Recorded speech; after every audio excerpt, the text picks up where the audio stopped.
right, we're live. July 13th, 2023. Back in the studio. Loddy and Mac on the SAC, on the cul-de-sac. Maybe the last time you hear that. Looking for a name change. Loddy, Angry Jay, Bobby Mac. Really missing the commish and the Don Father tonight. Don Father goes on a lot of vacations. He's a world traveler. Look at that hair. That gel. It lasts in any climate. He brings the product wherever he goes. Oh, he has to. For that gelmet. Twitter, Lodmac _ Yanks. Instagram. Miss those guys, though. Yep. Loddy _ Mac _ sports. Sky Gazer Brewing with a big segment coming up today that they're solely sponsoring. L&R Tax still on our side. Chiz Clothing. Our uniforms are rolling in. Twister Baseball Clinics are packing them in this year. And we're not mentioning Frank's again. There's no reason to. No, they're gone. All right. So they had a good run down there. They did, the Thomaston boys. So we're moving this thing to our loyal listeners. Many of you. Bobby Stumpf, Chunk, Western Connecticut great. Rick Wilson, Eddie Quick, Kenny. We got a whole bunch of loyal people, but Eric O'Toole. Eric, yeah, he busts me all the time. We're moving. We're getting off of YouTube. We're chucking this sucker on Spotify or something like that. Stay tuned. But looking for a catchier name, something easier to search, something that sums up what we do. We want to keep it Connecticut. However, strong Yankee content was the reason to start this. Then with our other useless sports chatter and knowledge. I'm just going to throw a few out there to you. And listeners, if you have an idea, I want to see it in the comments section. Please, we need your help. Charter Oak Chatter. That's one that has come up. All right. The Nutmeg News. Another one that's come up. Bell City Podcast. Bell City being Bristol, Connecticut. Home of the Charter Oak. Right? We're in Bristol, but how about Bristle Boys? Look up the word bristle, people. See what that means. Not the movie Bristol Boys, just Bristle Boys. But listen, this is about the Yanks. And you can turn the Yank into a verb or any other part of speech anytime you want. And what I'm thinking is... Soriano did. He did. What I'm thinking is, yank me. That's in the running. I mean, that's what we're trying to do here. Speaking of the Yanks... We are in terrific shape, according to Hal, at the All-Star break. 49-42. Good enough for fourth place in the division out of 5 and a measly game out of last. I kind of respect the Red Sox. They're willing to go through this and just compete and get better. And, in a year or two, when a couple guys are gone, a couple new guys are in there, they're going to be the same old idiots, and they'll be in the running. But what are we doing? Hal made a comment that you may have heard or read on Twitter that he's definitely listening to the fan base. But he just doesn't understand why they're so worried, being that it's only June. Well, now it's mid-July, and we're 19th in the big leagues in runs scored.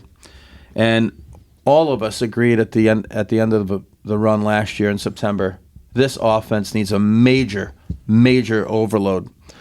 So what we did is we kept all the baggage and threw in, a kid who's figuring out, who, by the way, I love, Volpe. And wouldn't you know it, we got to rely on IKF now 4 or 5 days a week, and that's just a bad scenario. Do I like him? Yeah. Do I want to have to rely on him to score runs? No. That means you stink. The team sucks. The offense is bad. It's embarrassingly bad, and they just don't have the gumption to move on Torres, non-hustler, to get rid of Stanton. Wait, say it again. What does he do? Get rid of who? Well, he doesn't play. He'd be a Hall of Famer if he played, mark my words. That's a big move for you. The Donaldson thing, I've had enough. I've had enough of Sevy. I don't care if Herman threw a perfect game. Get rid of all those guys. And I'm past the part of Yankee fandom where like, oh, we'll give up all these guys and we'll get Soto and maybe the Mets catcher or whoever else is a really solid player. It won't matter. It won't matter. None of it matters. None of it matters with the current state of ownership and managing and general managing. None of it matters. It doesn't matter who they got. None of it matters. It doesn't matter. Well, Angry Jay said it, and we said it back in December. Who's Angry Jay? Give me a break. As long as the cash clown is pulling the strings and making the decisions, the philosophy of the organization won't change as long as he's there. You can bring in any manager you want. People want to get rid of Boone after 1 year. You can do whatever you want. As long as Cashman's there and he's running the show, this is what you got. So you could say, oh, they brought in Mad Casey at the bat now. Brian, we're gonna change things. Nothing's gonna change because you already alluded to it. LeMahieu over the hill, Rizzo. He has how many extra base hits has he had the last 2 months? Right, Donaldson. We already knew that was a bad move. You can go down. You said Torres, embarrassing base runner. They got catchers that can't hit. Cabrera, who they gave the starting left field job to. It lasted 1 day. By the second game, they had replaced him already. Okay, so that kid was not going to produce with that vote of confidence. Bader's one of their better players. Always hurt, or when he's healthy, they only play him 2 out of every 3 games. So, I mean, we can go right down the line, and you brought up Soto, Ohtani. It wouldn't matter. These people that want a prospect hug, we can't get rid of all these prospects. For what? We didn't get rid of Andujar. We didn't get rid of Torres. We didn't get rid of Bird, Frazier. Torres when he was younger. You can go Sevy. These guys most of them aren't even in Major League Baseball anymore. It doesn't matter. So, Angry Jay, I don't know. It's just nothing's going to change. It's just a vicious cycle. Mac, I got it. I'm glad to see it coming around. It's a joke. I don't want to be this way, though. I want my team to win. I want them to be good. Hey, I'm with you. I want Phil Rizzuto on the call. I want Randolph out there. The way they handle players is terrible. They're all on analytic. They believe in this garbage where guys need days off, these extra days. They have no. You said it. Like, we could get Soto and Ohtani. We'll turn them into average players. Ohtani won't be a pitcher with the Yankees. No, he'll be on a pitch count. He'll be allowed to throw 60 pitches. He'll need 3 days off before he can bat again. So here's a couple things. Donaldson, by the way, I just found this out today. He has 15 hits on the year. 15. 11 homers. 10 home runs. Dingers, yeah. He's hitting 150. But he bats fifth. And he's in the middle of the lineup. Like, are you kidding me? So I mentioned this before. Like, Stan's the biggest fraud going. Like, I know he's hit dingers and he's been terrific in the postseason. Like, he's a fraud. He's a fraud. Like, you got to play at some point and produce. You're paid like a top 10 player. You produce like you're a bottom top 10 player. 10. That's what I'm saying. Jesus. But you got Yankee fans to actually believe this garbage. How about this, too? IKF has more at-bats than Judge, Stanton, and Donaldson this year. So if you went into opening day and you're saying, this guy's, they're like, well, he's just going to play once in a while. He has more at-bats than the middle of our lineup. He plays center field for the Yanks. Yeah. So, center field. I'll jump Last year's shortstop, it wasn't really a shortstop by trade. At Is that right? some point, do you think Cashman can get? And I don't want to steal some of Loddy's thunder for what he said way back in April. Can we get some left-handed hitters there to hit the ball out of the ballpark? Like Rizzo's been terrible for the last month. He's been terrible. But back in the day, we used to have like 4 or 5 guys that could hit dingers. Well, left-handed. Angry. You know who was on my mind earlier before we came on? I just can't get these guys out of my head. I brought up Bobby Abreu. Yeah. Is that guy out there? Can we get him? Justice, Abreu, all those guys. He doesn't have to be some superstar. Just like a left-handed guy who can hit the ball. Like, not Willie Calhoun or Frenchie Cadero. How about, but I don't want Bellinger either. How about Jamison Tyone? You mean J-Mo? You got J-Mo. Could there be a worse right-handed pitcher in the National League? He just mows us down. And the Yankees have one lefty in the lineup the day they play. So anything that moves is moving away from the righties, and it just makes him look so much better. J-Mo pitches against us, and our 4-hitter doesn't even get up a 4th time in the game. Yankee baseball. And before we forget this, too, how about Hal putting patches on the uniforms? We got $20 million for there. $20 million, but $20 million a year. But we can't have. They don't want names on the back, which I'm through it. But can we grow a little facial hair. No facial Can hair, we but just we- let the guys be But baseball you players? can put advertisements on our uniforms now. You can't have a mustache or. Donnie's got to cut his hair. Donnie. Jesus. Donnie, that's our batting coaches in Toronto. Now, when we what is should the have had patch? What is the patch again? Do you remember? Star Insurance. Star Insurance. Star is on the Yankee uniform. Yep. You want to talk about sellouts. But, like, I mean, you said it. Like, nothing's going to change. Nothing changes with Cashman. They gave him 4 years. Like, you want this to turn around? Like, actually turn around? Like, honestly, I think they'll make the playoffs. They'll be a wild card. I don't. Well, all right. It doesn't see it. matter either way. I think they will. They'll get a hot streak. People will start saying, Stanton a little home run, and people will go, "Wow, nobody's complaining about him now." But they'll make. They're not good enough to win a World Series. Well, are you kidding me? I'm going to forever complain about him. I mean, this is ridiculous how you don't play. And then he took a swing 2 weeks ago. This is a guy making that many millions of dollars. He took a swing that I haven't seen on like a farm league kid take. Can you like come up- T-ball Yeah, kids. you look like a cartoon character. Can you come up any smaller without judging the lineup? Him and Rizzo. Oh my God. And LeMahieu. I love him. Oh my. Can you get a hit? He's hurt. He's got to be hurt. I mean, he just has to be hurt. But those two, like Donaldson, Rizzo, and especially Stan, like without judging the lineup, can you do something?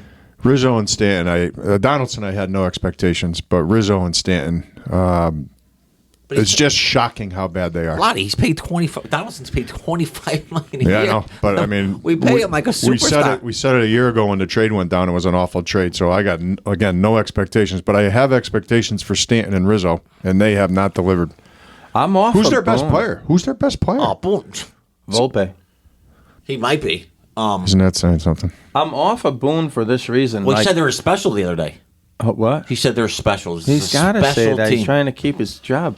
But, Oh, listen, we hated him. We hated Girardi. You look back to Joe. We got annoyed with Joe's passing. I miss him. I But apologize miss him, to Joe. too. I miss him. I apologize. I to wish him. he could chug Bigelow tea every night over there, take a nap in the sixth, Eat pizza without. bring Quantrill in, auto. Tanyan Sturts is still in a sling. But it's Hal who doesn't see it. Loddy always says, "Go fly your planes." He owns a product that he's not paying attention to, and it's already been a giant fu to the fans. But now, this is becoming a little crazy.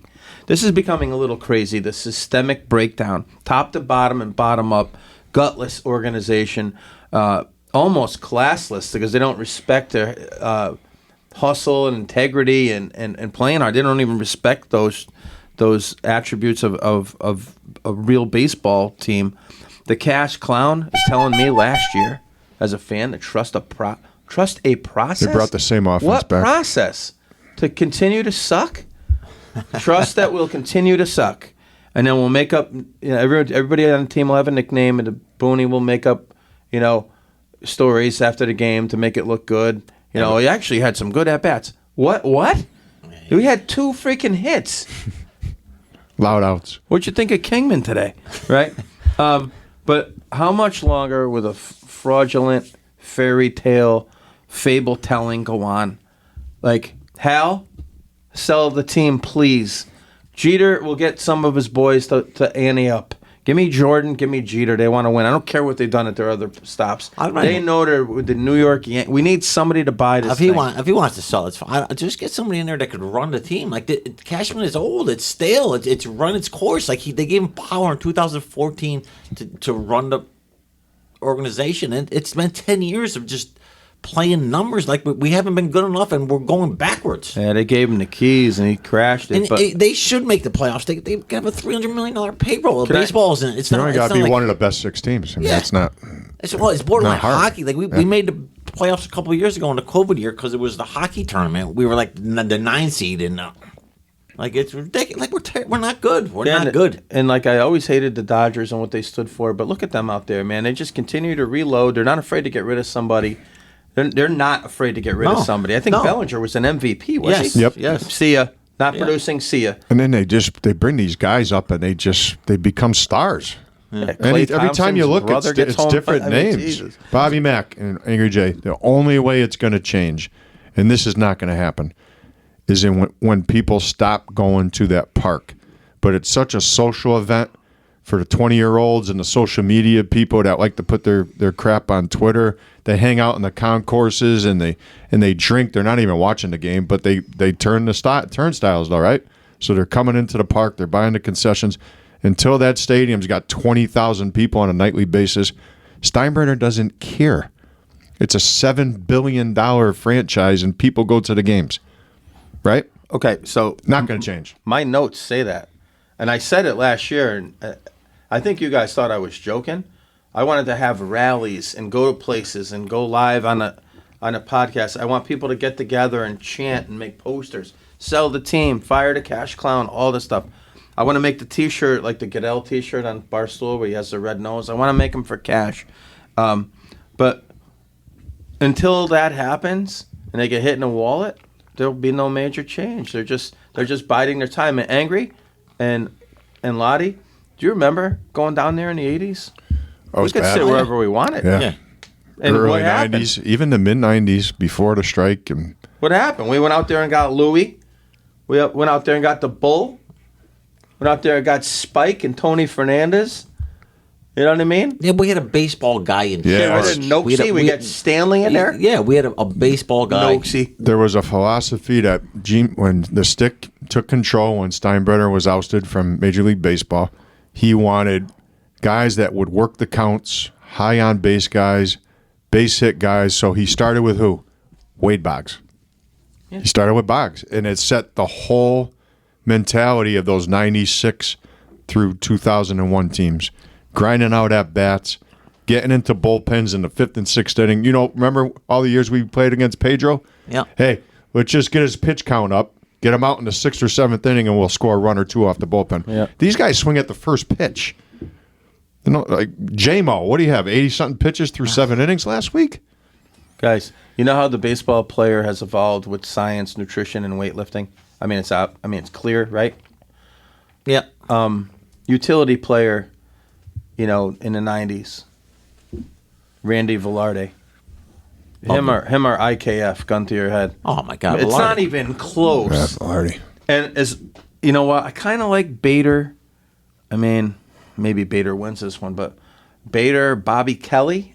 I mean, Roberto Kelly. I mean, Roberto Kelly was good. Oh, He played. We got Paul O'Neill.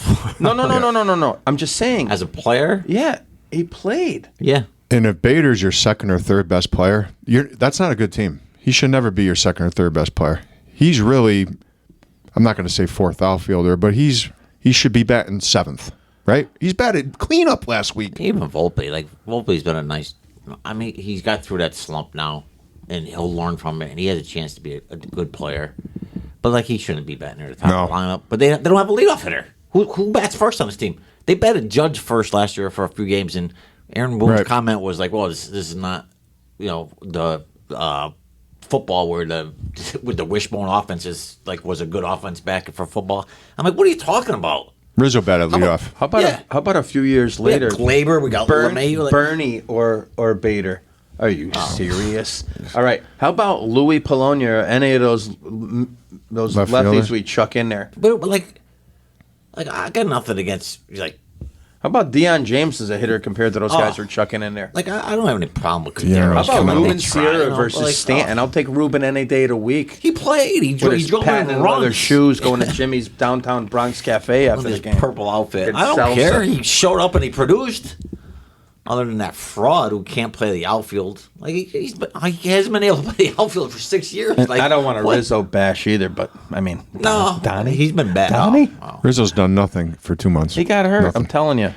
But at least he tries to hobble out there and play. The day he hurt his neck, that was weird. He like dropped his glove and started walking. Yeah, he was around on the with it. ground a long time for that. Yeah, and he's a character guy. That's why he's playing. He must have Right. some sort of pull with them. He might tell him that he'll out him if like they don't put him in the lineup. Seriously, because there's something going on in there. There's something weird going on in there. They don't Yeah, I want agree tough with you. guys. And the Cash and the clown, the stay hot clown, the hottest clown. He refuses to reach out to our former players who are dying to be part of this organization. And I'm going to start with this guy. David Cone wanted to be manager. I'm going to say my favorite, Donnie. He's in freaking another country. Yeah. He's in O'Neal? another O'Neal? country. We could even hire him as the hitting coach. That's what I'm saying. O'Neal, he's hanging around the booth eating cupcakes. He wants to get down. Tino Posada. I'll take Posada as the bench coach any day of the week. Oh, he would have kicked the crap out of him. He'll kill these guys.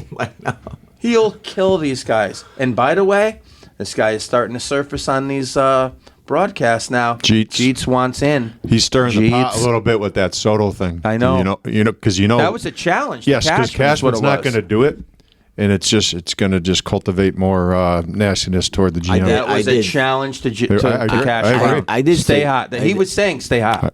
He was at the All-Star break. I did see A-Rod criticize him about killing the analytics and maybe you should start getting some old hardball. Let's get some baseball players back in there. Yeah, but why are we afraid to bring our own hard-nosed baseball players back in there? Because they don't. Jesus, they don't believe in his philosophy. Yeah, we they had don't want to Mickey be a part Rivers of that. on. We had Mickey Rivers on. We went to spring training. We have not had Mickey Rivers on. He has not been on. Spoiler alert. I'll tell you that. But even he's not allowed to go to spring training anymore. Can we talk 70s baseball teams for just a brief moment? Sure. I don't want to talk about this one anymore. I'm going to start vomiting. How about the 70s Yanks? Oh, my God. That's a special team, not Aaron Boone's 2023 Yankees. What's he talking about? I know that there's a guy who said when they go out to dinner, there's never one of them. There's 4 and 5, 6 guys. I know a guy who said if you got into a scrap, he's swinging. Okay. How about even like the 70s Reds? Oh, God. The big red machine. How about the 70s Red Sox and Dodgers? Royals. The Tigers? I mean, come on, man. All right, listeners, this is a special moment here, and this moment is brought to you by Sky Gazer Brewing. We have a special guest. Angry alluded to it, but we're talking about one of the most underrated players to patrol center field at the house that Ruth built. Number 17. The spaceman Bill Lee couldn't be reached for comment. But coming up right now, sponsored again by Sky Gazer Brewing, is our interview with Mick, the Quick Rivers. Oh, you're the man, Mick. Listen, I want to tell you this right now. Like, in my mid-50s, I started following the Yankees in the mid-70s through my dad. Mickey Rivers and Willie Randolph were my guys. So it's an absolute honor to have you on our show. I just want to say that right away. Thank you. All right, we're going to get right into it if you don't mind. Go ahead. I'm ready. So you were actually selected by 3 different teams when you were 18 years old? All right. Yeah, you know that. Yeah, we did a little research on you, Mick. So, listen. First question to you is: was playing professional baseball, was that a childhood dream of yours? No, baseball. No. You know what I really love? Football. Really? Yeah, football was the #1 sport. Why is that? I remember I went out the Dolphins team with that. Zonka and all them guys with Mercury got in a problem that year. Yep. So did you play football growing up? Yeah, played football. What position?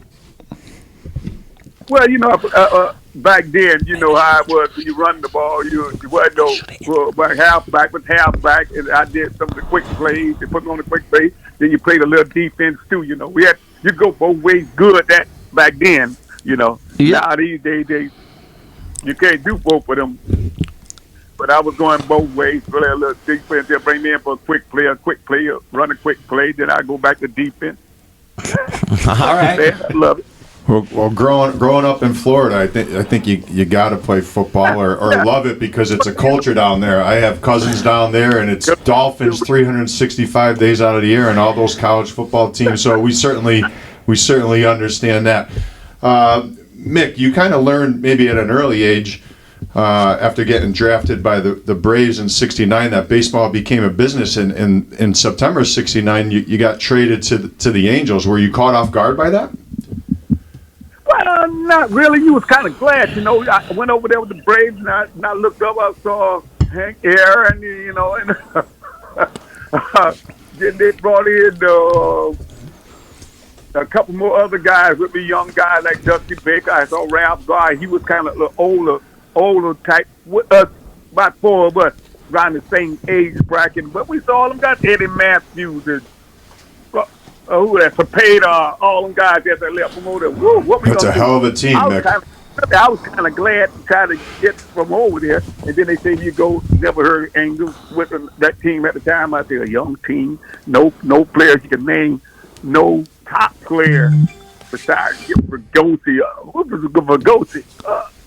And he was probably the leading home run hitter over there with them at the time. So you know, growing up in South Florida, Mick, how do you compare a guy playing in California, living in California, to growing up in Southern Florida? Any preference? Definitely. I tell you what, for me, it was a whole different other side of the world at the time. I thought it was a whole different side of the world. It wasn't fast like Florida. You know, you go definitely. Well, you know, down in Florida, you go anywhere. You don't have to dress cold. You wear short shirts everywhere you go. Then if you go in the mountains in California, it was cold down there. We wasn't kind of used to that type of atmosphere. You know, people dress up to go. And then the heck of the amazing thing, I got over there, and then I went to a dinner. Guy brought us to the dinner at the team, you know, and the guy asked me, said, you know, how she? I was Mick Ranch. I said, no, you know, No, I'm serious. You know, the guy gave me an award that night. I forgot about this guy. To tell you about this, I got an award. I'll tell you right quick. I got an award for doing good. Now I say that the guy gave me a pair of boots. And I said, a pair of boots? Goddamn, black people's boots. Who is this? The guy said, well, don't tell him it was Gene Autry. So I never heard of Gene Autry. You know, like that. Gene Autry. It was Gene Autry. He said, wow. That's a singing cowboy. No, I'm telling you, this is the thing. I say, this is the singing cowboy. The singing cowboy. Yeah, all of them. I like Roy Rogers and I like Lone Ranger. Like that. To me, I said that to my house with nobody else. Besides them guys like that, you know. And fell right in. The guy started liking me. The guy wanted me to play. So, you know, oh my God. From then on, you know, I just tried to do my best wherever I went. Right. So, your first few years with the Angels, you didn't. Looking at your stats and stuff, you didn't look like you played a lot. Were you frustrated in the beginning, like with inconsistent playing time, or did that help you as you got older? Well, I think that after I got older, that helped me, but I couldn't understand the concept then because I think a lot of guys say they ain't doing that. I'm just looking at the field, you know. But as that vicinity time, I think these guys ain't doing nothing. They don't want no kind of help to myself, you know. I'm going out there, I get a hit. The next day, I'm out of the game. I get 2 hits, I'm out of the game. And I couldn't understand that logic. The guys say, well, you know, we got to play these guys like that. These guys, playing the guys ain't doing nothing. Right. So it really helped over there. I met guys like Clyde Wright, you know, and guys that were playing Andy Meadowsmith, the guys who did good. Yeah. But for a period of time, you know, and I asked the pitchers questions. I said, you know, what you throwing this guy right here? I sit on the bench. I sit on the bench, and the manager was the lefty Phillip. You never heard of him, probably. A lefty Phillip at the time, and I used to take a pencil and paper out, and I just sit there on the end of the dugout, taking down pictures. The guy throwing pictures. The guy asked me. I think Robin passed by the one day and said, "Hey, what you doing, kid?" This guy getting this guy out with. He said, "You don't supposed to do that." And I thought the guy was crazy. I said, "Oh, what am I supposed to do?" He said, "You're supposed to remember that." I'm going to miss 1,000 pitches. And that's what got me started. Frank Robinson, Beta Pinson, and these guys was on that team at the time. And I just, I couldn't do nothing. I know these guys, but I listened to them guys, and the more I listened, the better it got to sit on the bench. And I said, oh, my God, the guy do bad? I said, oh, my God, what's going on with this team? This team don't want to win. But they stayed in competitorship. No more than third place, second place, third place at the end of the season, you know, stuff like that. I couldn't believe it. It's the worst team like that, kind of worst team I ever been on. But they stayed contention. But the guys were good. The team was good, and I couldn't think of no hero names over there.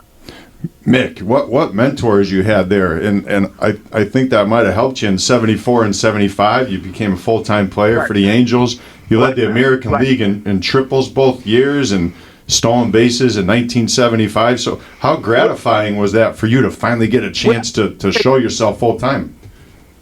Well, I forgot, like I say, I had Vader, a guy named Vader Pinson and Frank Robinson and them over there, and I know them was hero players right there at the time. No doubt. And them guys, let the kid, you get out there and play.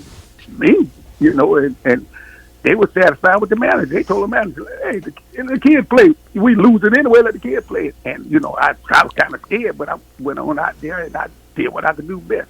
And I listened to them guys. And I sit down, I go in, I sit on the bench while the guy's hitting, taking batting practice and stuff like that, and watching how the guy hit the ball. I said, "God, get this pitch, do this with this pitch," and the guy said, "Yeah, just look at me," and I just move you around just like that on certain plays. And I got used to them guys, telling me and helping me out. So that's how I fell in with them. That's how I started to do good. The guys I helped, and I wasn't afraid to ask guys that I need to help. Or what they do, how they do in situations, stuff like that, and that would help me.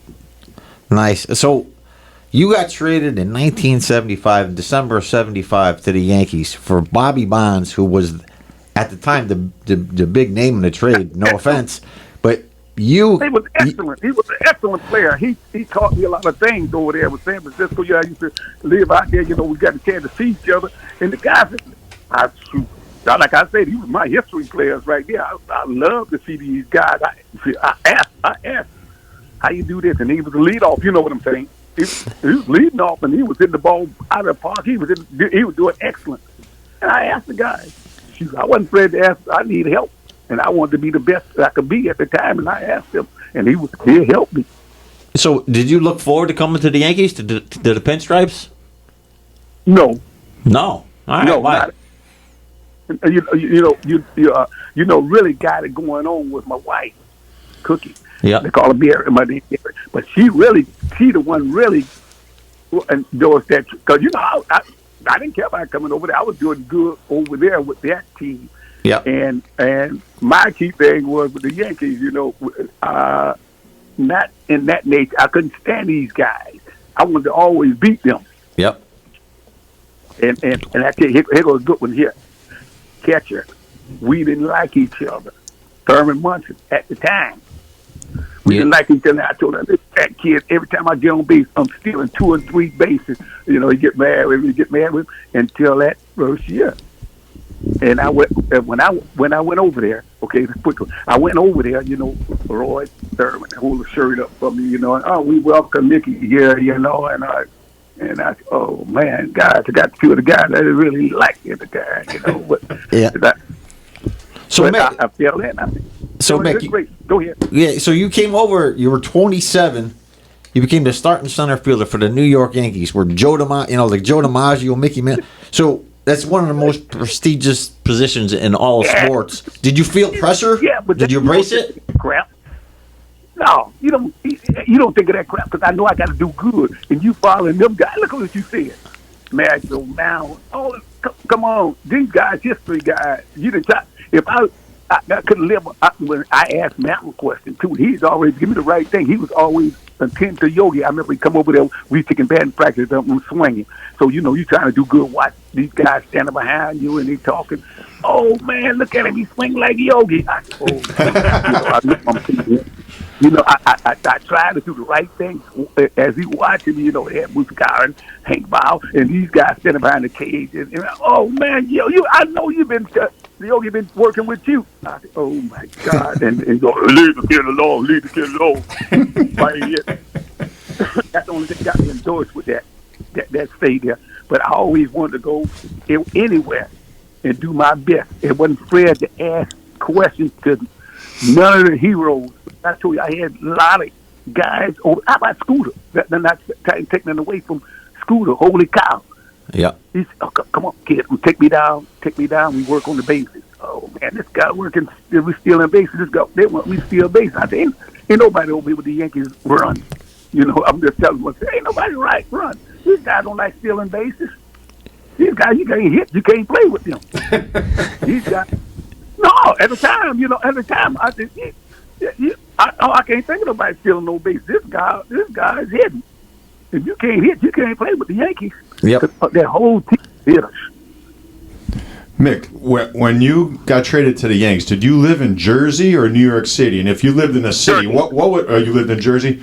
What was that area, the metropolitan area, like in the 70s when you got there? Was it a little bit of a culture shock, or was it just did you embrace it? But it was okay, it was okay because when we got there, because you said, we need to find a place. They said, you need to find a place. Mm-hmm. I'm gonna be here. Man, could you argue with her about that? Oh my God, New York, I hated it. Yeah. And after a while, she said, okay, we stayed downtown. Never forget that in the hotel about 1 or 2. Then we moved over to Jersey, Hackensack. Right over the bridge? We went over the bridge. And who helped us got a place was most of the Giants. I never forget that. I said, hey, man, you coming to the game? I said, yeah, I'll come to the game. Yeah, I'll come to the game. I'm watching some of the guys, Will Marshall, and all them guys like that at the time, And half them stayed in a place that get in one of these places over here. So we got to run over there. Next to them, we had a lot of sports guys over there. Football, most football. Some of them stayed in their house. Roy White was over there. That other guy. So everybody stayed in Jersey. So I said, hey, where's your Wilson sit? The time that Reggie, I think Reggie, the only guy I know stayed in the city, kind of, at the time over there with the Yankees. Hey, Mick, I know you got to play for Billy Martin, who we all know is one of the more colorful personalities in the history of sports. How was it playing for him, and is there any one story that maybe everybody doesn't know that you wouldn't mind sharing with us? For me, I thought Billy was the best I've seen in the game. He was one of the best managers I've seen in the game. And he always, who cares? At the time, everybody have a little drink in there. So I know Billy had some. No. I'm looking in the room, and I tell him like this. And Carlos and Cliff Johnson, they say, yo, buddy, they always tell me, yo, buddy got some liquor in there. Tell him you need a couple of bottles to take home or you play, like that. I'm telling you now. And I go in there, I say, Skip, did I get 2 bottles that had room for? Oh, yeah. What you can't drink before you play? I said, no, don't worry about it. I'm going to put it in my lock. I put him in a lock. It's gone with Cliff and Carlos and them guys. It was gone, but my key thing was. Did you say Cliff Johnson? Go out there and play. If you go out there and give a guy 100%. Yep. I ain't say I had to do good every day, but I made sure I played. Give a guy 100%. He wasn't worried about that, and he could count on me. He count on me. Say, how you feel? All right, you ain't got to ask me. You got me in there. That's all I need to know. And he was that type of guy.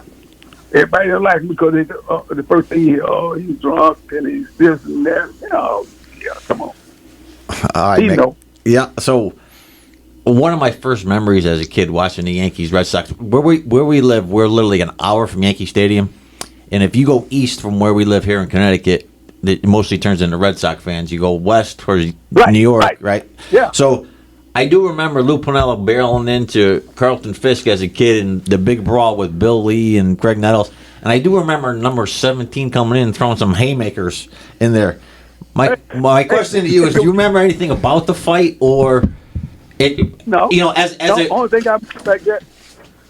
Only thing I remember about that is my team got in trouble. They protect me. I don't care who you. Me and Gator. Yeah. So get you. Yeah. Okay. So listen, was there real hatred between you and the Red Sox, the Yankees and the Red Sox? Because it sure felt like it. Because I hated the Red Sox because you guys were my guys, and I hated Jim Rice and Rick Burleson and those guys as good as they were. I like them guys. I like the guys. I would stay an extra day with them guys. Sometime we go in there and we have a day off the next day. I stay an extra day.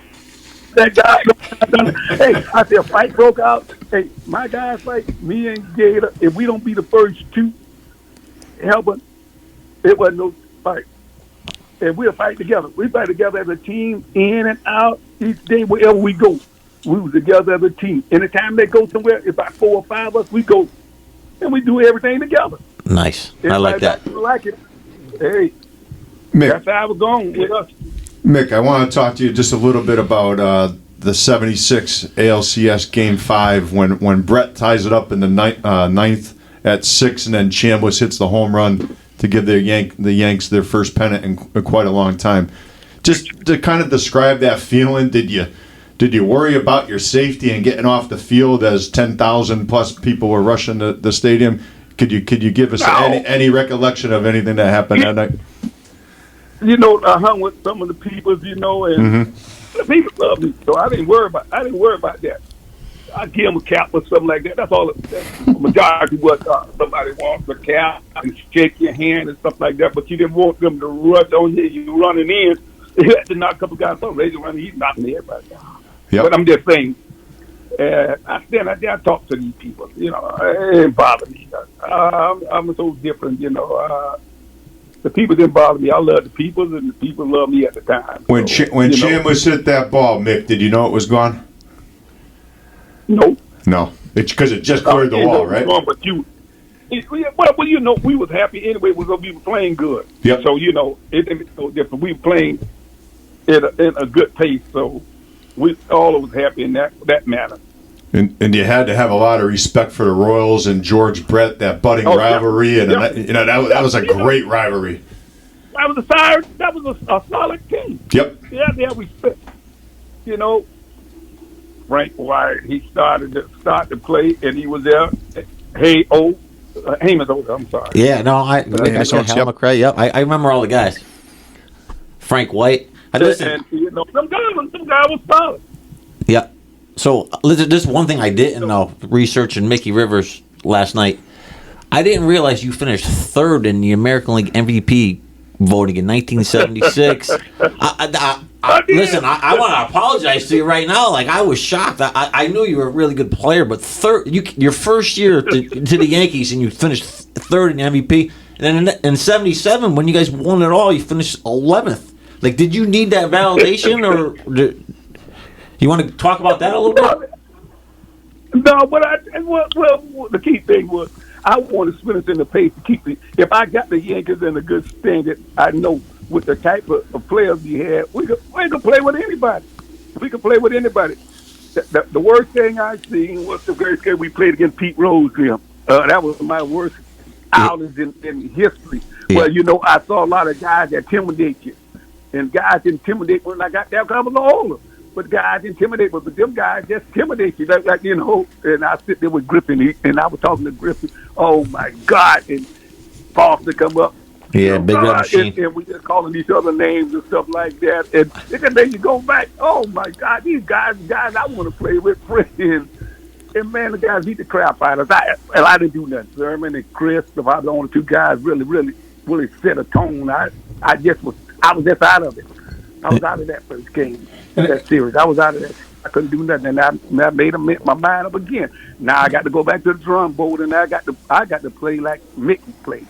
Mm-hmm. If you think about it, Pete Rose playing third base. He comes in on me and look at me. Hey kid, I'm not moving. I'm standing right here, and he's talking to me while I'm hitting. And you guys, I'm not moving. I'm standing right here. I said, oh man, these guys crazy. And you guys obviously ran into a juggernaut with the Reds in '76, and you guys made a pretty big offseason acquisition that year. What did you and the rest of the guys in the clubhouse feel when you guys brought in Reggie to help you guys get over the top?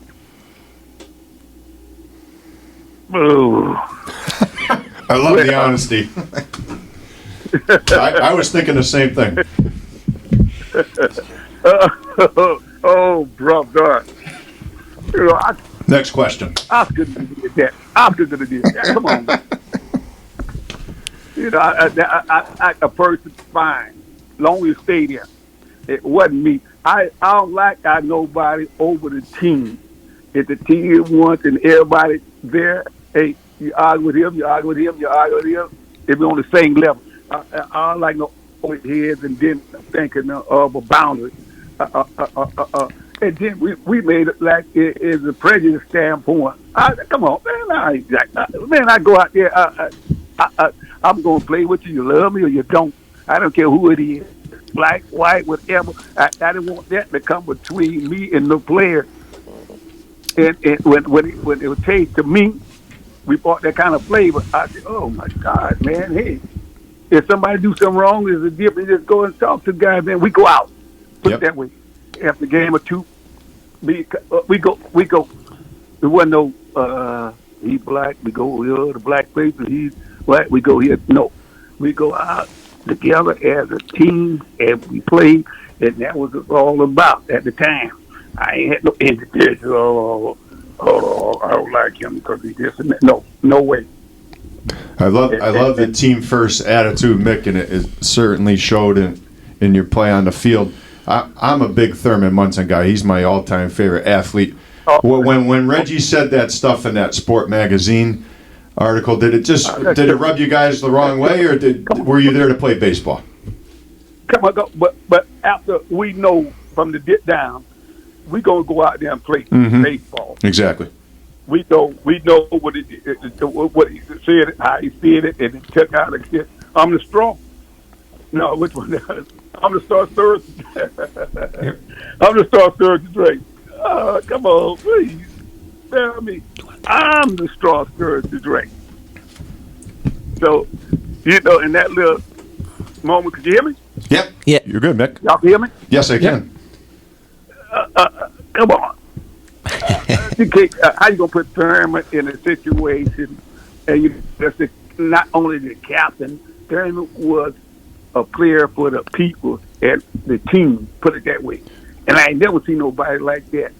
I'd rather have if me playing ball in my career, I got 3 people mountain names that I really love playing with, and to make you feel good. And that was one was Thurman. One was Fred Lynn. I mean, and guys like that. And Carew, he taught me things. He'll talk to you. Man, these guys help me. Mick, I just want to piggyback on some of the stuff you said about Munson. Could you just describe a little bit about his style of leadership? Was it more by example, or when he needed to speak in the clubhouse, was he that kind of guy? Can you speak a little bit about that? He was that and more. And it wasn't no boundary what he would pick on one person. He'd tell everybody, and everybody. He'll salute and don't want no credit for himself. He always, hey, way to go, guy. Way to go. Who's this guy? He'll come to congratulate me. Hey, you're doing a great job, man. Keep it up. And go on about his business. You want to go out and have a beer before I go home? I can't stay late, but I can have 1 or 2, and then I got to go. A guy like that. Yeah, man, who is this guy, man? What this guy is? And he was that type of individual. And me, I go to him. I say, "Oh man, I need." Oh, what? That's okay. I got you back. Don't worry about a thing. Mick, you're just making my day listening to all this stuff. Seriously, because again, he's my all-time favorite guy, and I wasn't in the clubhouse to know that stuff, but I love to hear it. And that's why I say nobody can tell me nothing negative about that guy. Nobody can tell me nothing. I myself.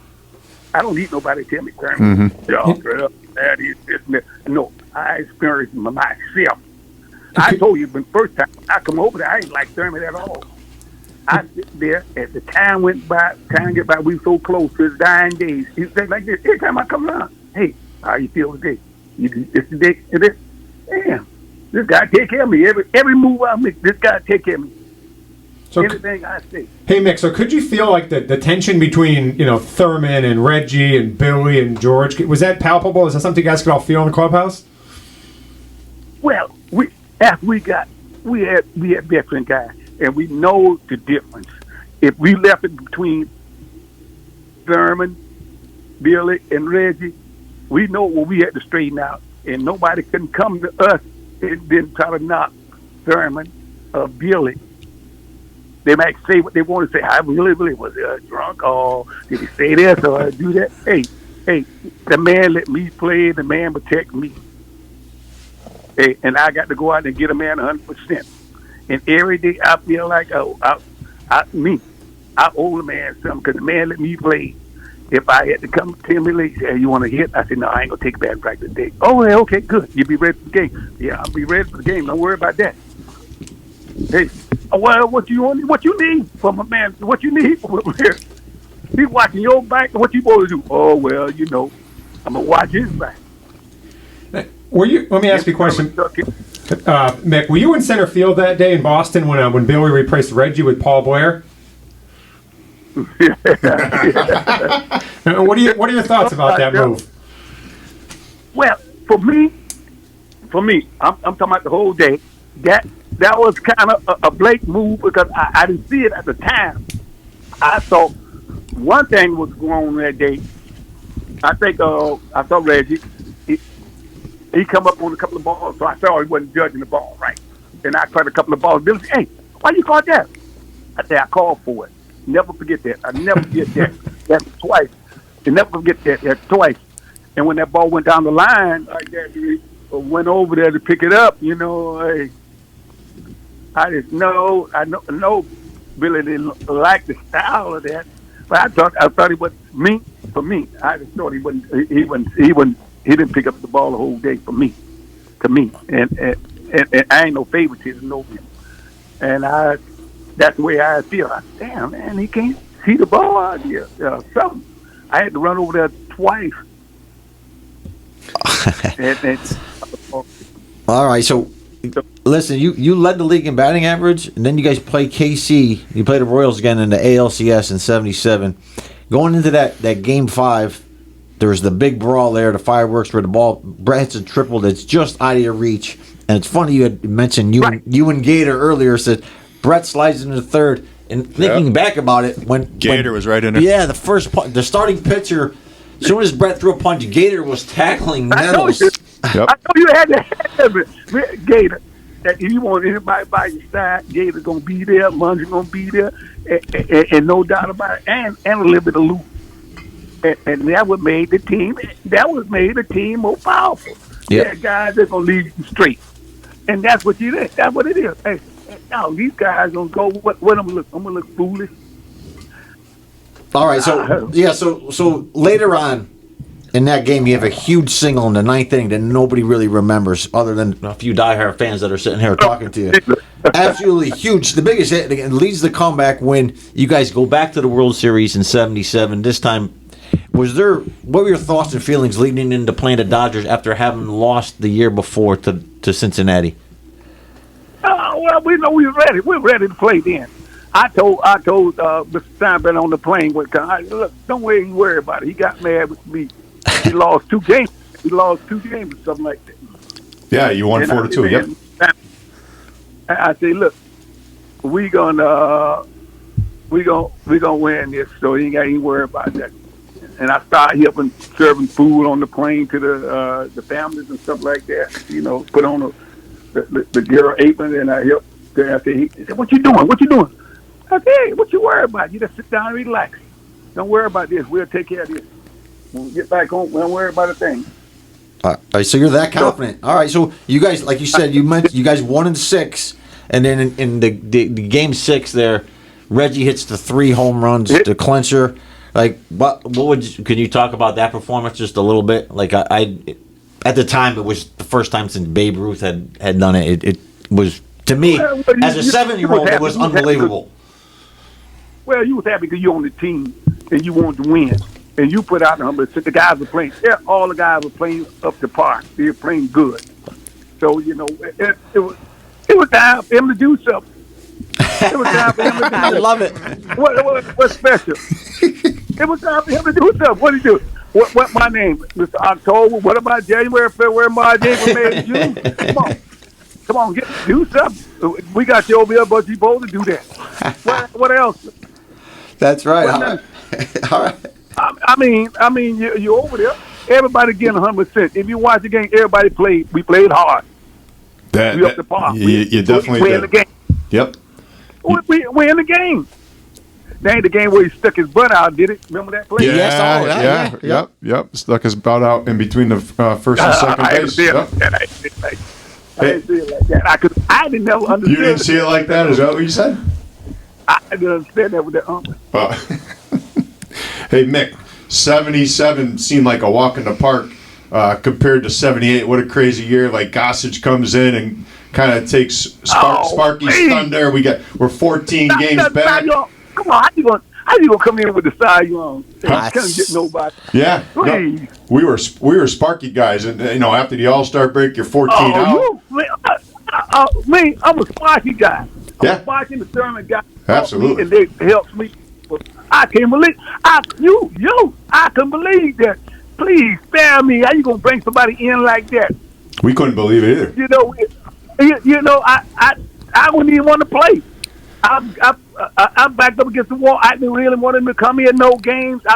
I blocked that gate 10 times. Every time they put him in the mound trying to come up, I blocked the gate. I wouldn't let the car come out the gate and stuff like that. And he got off to a bad start that year too. He was really bad early. They were kind of just forcing it down our throats. Bad. He was terrible. Yep. He was terrible. That's all you got to say. He was terrible. Terrible that whole couple of months looked like he was terrible. Every time we winning, he bring it in, boom, we lose. He bring it in, boom, we lose. I know what's going on with him, man. You got to know this. Well, you got to know this. You got Gators 18 strikeouts, which is something halfway decent in the summertime. But then Reggie gets suspended midway through the season. Billy resigns. Hey, Bob Lemon, was he the guy you guys needed at that time to kind of steady the ship? But we weren't going to give up. Of course not. But we stopped playing, but things that's happening, and we always played with the controversy anyway, so it didn't make no difference. True. We was glad. We were glad because everybody else, y'all said them guys right there. But every time we come into town, everybody was scared of us at the time. Everybody was scared. Here come the Yankees. We got to beat them. Everybody wanted to beat the Yankees. All right, so that was the whole big key. Yeah, well, listen, I was super impressed because you guys won it in '77. It looks like you're dead to rights in August, and you come back. But during that summer, all three major newspapers go on strike. There's the Summer of Sam. Did that? I mean, was that a distraction? Did they help you guys because with the newspapers, or did you guys just take off because you were so talented? We were talented then. The guys, they was glad to see things happen because we come in the lights go out there. What was that? The blackout? When that's the blackout? Yep. Come on, we know what we had to do. Everybody put that on that, but nobody will come in there dominate us. Put it that way. We don't care. We throw anybody on the mound and pitch. We know we're gonna get. As long as we get 5 innings out these guys, we gonna beat somebody. Gator told me one day, you come in there, not one day, you go, hey, get me a run. I said, that's all you want is run? He was that dominant, Mick. He said, get me a run. I said, okay, I got you a run. Don't worry about a thing. He was 25-3 that year, and his ERA was like 1.7, something nuts like that, right? Yeah, 1.7, yeah. So this is the whole key thing. The attitude about the player was great, and that was the whole key thing. I told you again, we didn't hit nobody. We didn't hit nobody. We had to go out and dominate it. Our worst team was beat then. I don't think we beat Seattle or Cleveland like we wanted to beat them in that year. I think the other one really kind of knocked us out of that one-game playoff. I think was that doggone Cleveland. That's right. The last game of the year, you guys lost to Cleveland, and Boston won their last game. Talk a little bit about that one-game playoff. I remember staying home from school. My parents let me stay home from school. I watched that game. Were you as nervous and anxious as I was, or was it just another game for a veteran-laden group like you guys? It was another game. Another game because my key thing was when we go into Boston, not just saying, I know I can get me 2 or 3 hits off of anybody. I don't care how. That's not the confidence. No. That's how I feel at the time. I played good, and I was hitting good till that last year going into 79. I was hitting good. I could hit good. Every time I go in there, I get me about 2 or 3 hits. And and the team play good. And we know one thing. At the time, they were scared of us. Oh, here come the Yankees coming in here. Hey, and they had a great team. They had a great team. And I ain't knocking that. I know they had a great team. But every time we go in there, hey. Well, you had that Boston Massacre. Yeah, the Boston Massacre earlier in the summer when you guys were making a comeback. So that extra playoff game, obviously the home run with Bucky Dent was a huge thing. The rumor is that Did you give Bucky your bat? You noticed the crack in it. Is that a real story? Like I've heard like Mike Torres claims it's illegal. Bucky, family did a lot for me down in Florida when I was in school, and and they said, "Oh, Bucky gonna come over here in another year or two," and I said, "Bucky," I never got a chance to see Bucky until then, And when I was in Florida, I never got a chance to see him. He come over, and Bucky coming over. And the coach would tell me about Bucky. He got Bucky, one of his stars, coming over. We're going to pull him from Hialeah like that. Because we played football against, I'll never forget that. Because then they started integrating that year I got through. All right, so Bucky. So the last out, we get a pop up to Nettles. Was that a sigh of relief, or were you guys are just let's get it on with the Royals now and the Dodgers? Because listen, it had been 18 years, since since the Yankees had won the World Series, and you guys had done it in '77. They had a chance to do it again in '78. And was it a relief? Were you looking forward to the World Series because you got behind again? Yeah. You lost the first 2 games, and then you came storming back and won the last one. We lost the first 2 games, and then come back. Yeah, come on, it wasn't nothing like no domination. They got to put pictures together. We was glad to see them. Tommy John. Who else? Tommy John. Rick Russell. Rick Russell. Yeah, Tommy John. The home run. Reggie. Who that? Reggie hit the home run off of back with the right hand. Bob Welch. What's his name? Bob Welch and somebody else was over there too pitching. Yeah, Ellie So. Yeah, something like that. Yeah. The Spanish guy. Yeah. So. Yeah. Come on, I mean, we gonna hit the ball. We gonna hit the ball. We know we wasn't scared of those. We never scared of no teams like that. Yeah, you guys hit the ball, right? Unlike this year's Yankee team. Mick, I want to talk quickly about your last year in the Bronx, 1979. You guys get off to a real slow start. They bring Billy back in June. What were your thoughts when they brought Billy back? Was it just part of the 3-ring circus at that point, or did you think it was going to invigorate the team? Definitely. It was definite. But I was kind of glad, we were kind of glad, as a team player, glad to see our manager back. Come on, we had Bobby and them up there and Clyde, come on. What?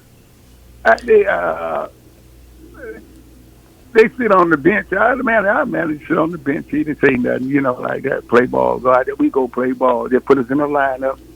I don't think he know our name. We just go out there. And so we was kind of glad to get Billy back, because Billy was a player manager. He knows the players. He knows the ins and outs. And later on that season, Mick, you were batting .293 at the time. You ended up getting traded to Texas for Oscar Gamble. And again, we already talked about how we know it's a business, but did you have any sense or any feeling you were on the move, or were you shocked? Yeah, definitely. They got mad in Chicago, a player on the bus. I never get that. I told him, I said, come on, man, I ain't no tell on nobody like that. I can leave here because I'm not telling on no player whatever happened on that bus. I'm not saying that. So you can do whatever you want to do with me. Steinberg and them got on there with the writers. I never forget that at that time. Yeah, I told him, simple. Hey, you got the wrong guy for that. Well, I like the player, and I'm not no switch-washy guy. I love it. Listen, I was shocked because, 3 years with the Yankees, you win. Third. But I did. I kind of got rid of myself. He didn't try to get it because I had to remember. I signed the contract to go. I had to sign. I didn't sign till. How about this? I played on the team. They didn't have me on the contract. They had me on the Yankee roster, and I played with Texas that night and got back. I come in with my street clothes on.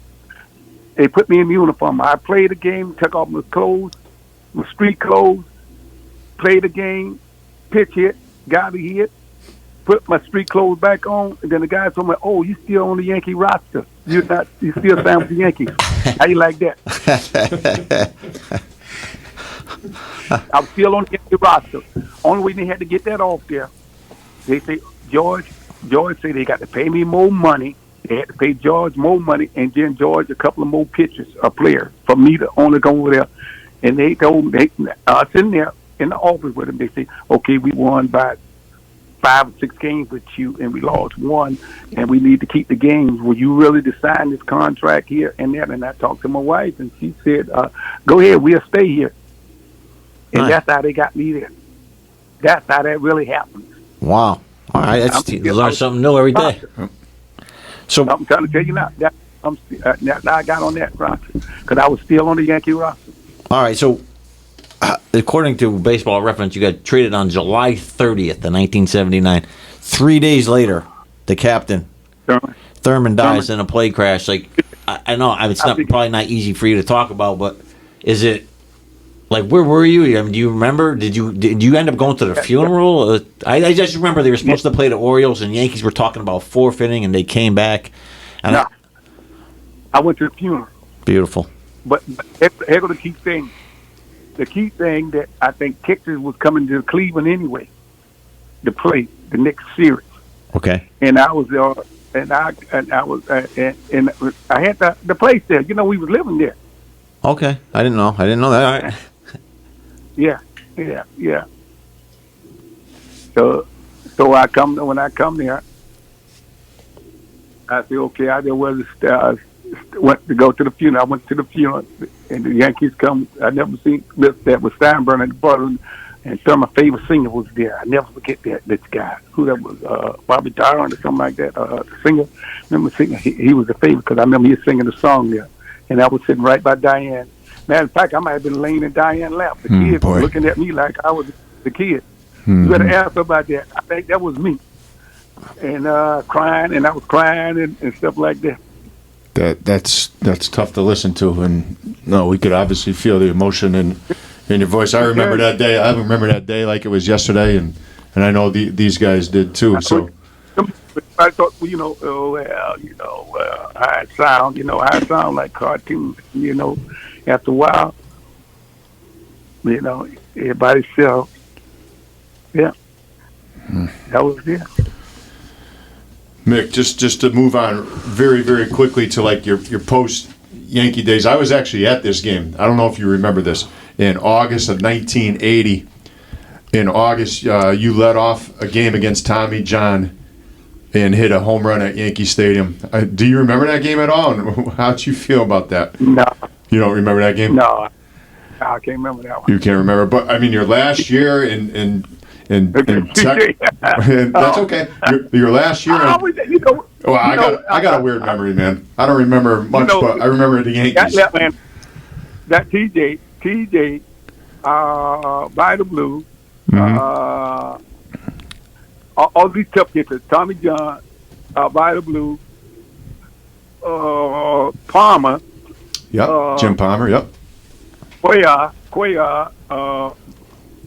always tough pitchers. I always managed to get a hit or two against them. I don't know how. And they always was tough. Bly Level was a good guy back then too. Yeah. I couldn't believe that. Oh my God, I got to beat these because ain't nobody gonna beat them. If I don't get on to do nothing, we dead. So you're talking about these. You're talking about these pitchers, Mick, that are so tough to hit. I was watching a video earlier of Louis Tiant saying you were the toughest out he ever had. Oh my God. Come on, you must have seen that video. You must have known. So you were talking about these pitchers. Was there one? Who was the one guy you just didn't want to face?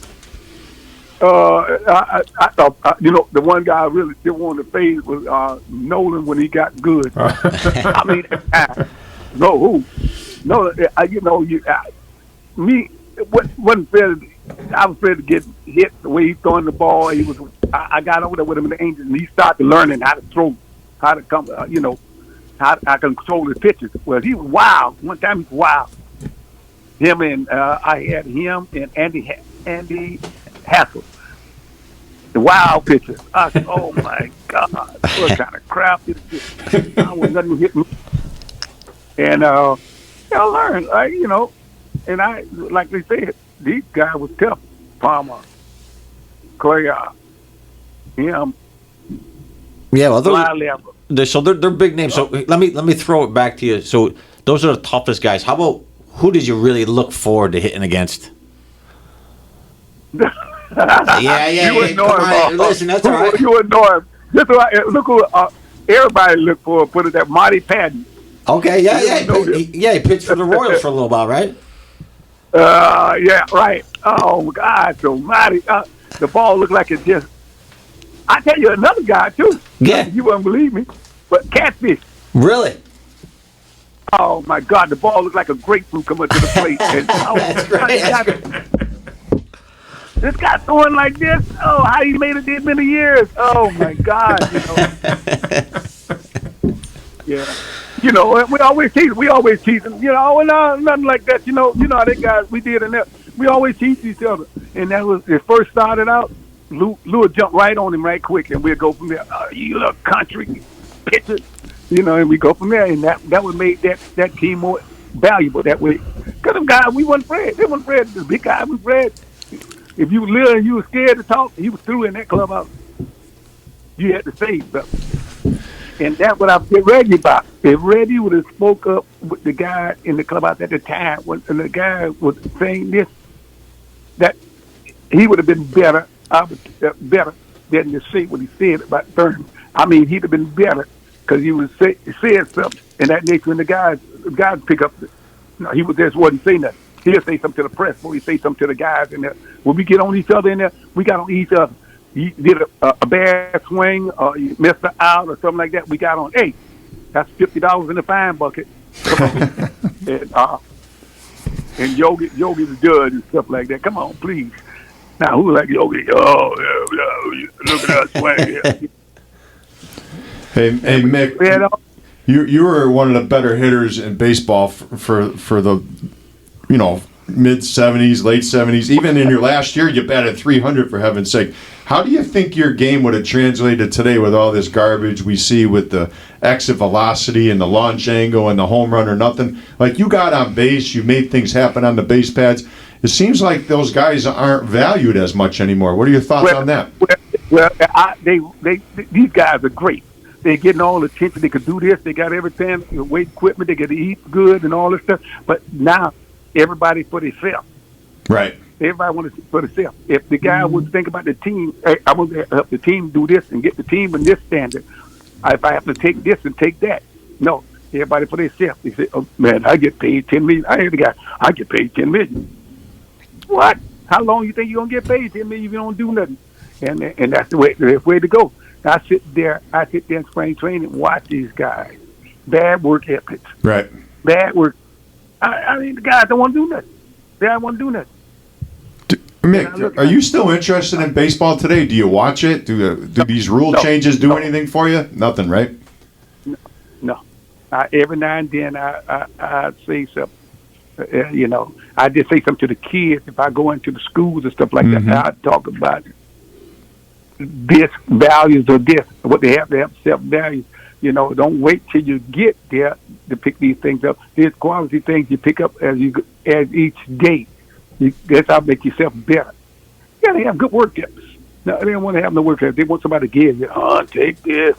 Come on. Work. A little bit of work ain't going to kill you. That's what it took for me. I had to work to get where I had to get. So, good efforts. And ask somebody. You don't have to know everybody. We know you don't know everything, so don't be afraid to ask. Yeah, so I ask people, you don't talk to this guy like this. How about this guy? How about this guy right there asked me to do something? I didn't know him, and the guy come to me. But that guy come to me. You know who that is? Enos Country's father. Yeah. Remember him? Yep. Absolutely. The guy asked me, he don't like black people. He said that long time ago. That's a long time ago. Because I did some with him. He come over to do a little thing with Texas. I'll never forget that. That's when they started. Remember, they're going to let Nolan buy into that. Nolan was going to take over, and we're going to work. And he comes to help out the outfields and stuff like that. And he the kid right there, Mick. He'll do all. He talk about the base running, blah blah blah, and I do all the work. And I say, hey man, he don't like blacks. I say, hey. What they got to do with anything? as long as we get the point across to these players now these days, and that's why that's what you got to do. All right, so Mick, the couple of the rule changes now that there's only you can only have 2 pickoff attempts before you could.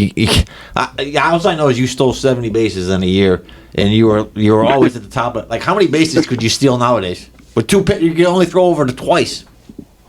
Yeah, come on, please. Now I look at it that change the whole, but not academic game. Come on, you let them throw there twice, get off lead. Make sure you come back, boom, boom, boom, boom, and then they can't throw it no more. Come on, please. Give me a number. Are we going north of 70 or? Hey, we'll be the 80 or better each year. That's what I'm looking for. All right. Bigger bases too. Oh, not these days. Right now, the guys can run now. But see, you ain't got nobody want to run now. Everybody's scared. Everybody's scared because they want to do something different. Everybody ain't think about the team. Or think about myself. I think about myself. No, you got to think about the team's sake. I want to put the team in a good standard because I want to win. I want to see a pennant. I don't care if we lose it, but I want to get there. I want to get there, and I want to be there. Not one year. I want to be there every year. I want to be close to the top, and I want to do things to be valuable for the team. When you retired, Mick, I know you became really involved in the horse racing. What led you to that, to looking into horse racing, getting into that? Well, Dick Allen Brothers. You remember him? Yep. Dick Allen Brothers. I used to go out there. We used to work out. We work out in Florida, and Pete Rose and all them guys. They work out, and then after they get through working out, we go to the dog track. I'm just saying. We go to the dog track out there. You can see both, and hey, if they play that good and they could do it, hey, I could do it too. But I'm just not saying it that way. But I wouldn't like that. I wouldn't have the money like them guys. But hey, it was excellent players. Pete, I can't tell me nobody can play better than no Pete Rose. Nobody can hit no more better than Dick Allen. That guys like, oh, come on, please.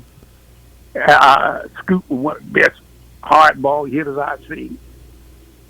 I had guys that dominate the game. Frank Robinson, come on, go sit there. He'll sit out there. What is it? I said, oh my God, he's a logic man. But hey, I had some of the best I've seen guys out there. Louis Tion, me, Frank Robinson, and that whole team, Ralph, all them guys. Come on. So Mick was. I went Yogi. How about Yogi? Yogi was going, I ain't bad enough, but the number 8. I said, oh, come on, Yogi. But they had to put Yogi horse number 8.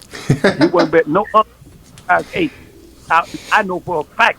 I went out there. He said, well, I'm going after this. I'm just going to stay for this race right here. But the 8 horse going to win this, and then I'm going to take a picture and go home. Hey, y'all put $2. I say $2.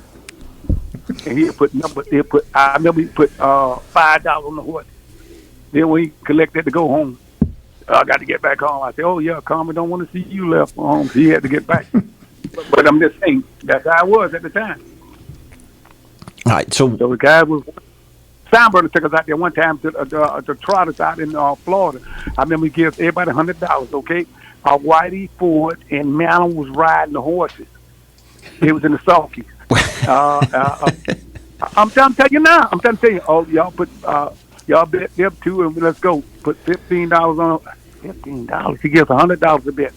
They come like this in the sulky. Please, Whitey, Mantle, Ford, and the other horse. Mantle Ford paid by $15 or $16 for exacta. Everybody had the exacta. You know what I'm saying. Everybody eat and went on home. so Sambert was in. Sambert didn't. Nobody wanted to bet. Sambert had bought some of the good horses. I'll never forget this. Who this was out there? The guy, the trainer. They call him the Fat Man, and he said he had Sambert horses out there. Man, these horses ain't no good. He buying all these high price horses. They all run. I can't do that with him. I never forget this guy out in Academy. And Angel Cadero used to be out there. Y'all remember him. He was a jockey. He was one of the best jockeys at the time out there. He said, oh, man, okay, Mick, I'm coming to the game. I said, come to the game, man. What you going to do today? Oh, we have 2 races. Okay, we have 2 races. We going back out to the park. And there he come. Come to the park, sit out to the game with us. But that's how it was. The guy was we was happy that way. But only thing we did, my job was what, get 2 hits or 3 hits, win the game. Hey, so you mentioned you mentioned Steinbrenner. We didn't really talk about him at all. He helped you get you there. It was kind of it was the Bronx Zoo. What are your feelings towards George? I mean, I know he passed away a while ago, but at the time, like, was there a love-hate relationship, a love relationship, a dislike? Was there, like, do you want to speak about that at all, or? No, it was. I think it wasn't. That's what I'm telling you. It never nothing about money. It was always about prestige. Oh, I want the people to see you in the streets. I said, the street? What do you mean people see you in this? He was talking like this. Look at the clothes you got on, them hippie clothes. Well, buy me something. So he gave me a gift certificate to go down and buy a shirt. I remember I went down to the one store. He gave me a gift certificate, $600 gift certificate to buy a shirt. I said, I went to the store, give the man the gift certificate. I tell you what, I made to put up probably $500 to get that suit. I said, man, said, you got to put about $2,000 more with this to get this suit. I said, what did he give me? What did he give me this? He paid for it too. He paid for it. A suit and the shirt. I said, well, a suit and the shirt cost this much money. And he bought it. And I said, well, charge it to him. He charged to George.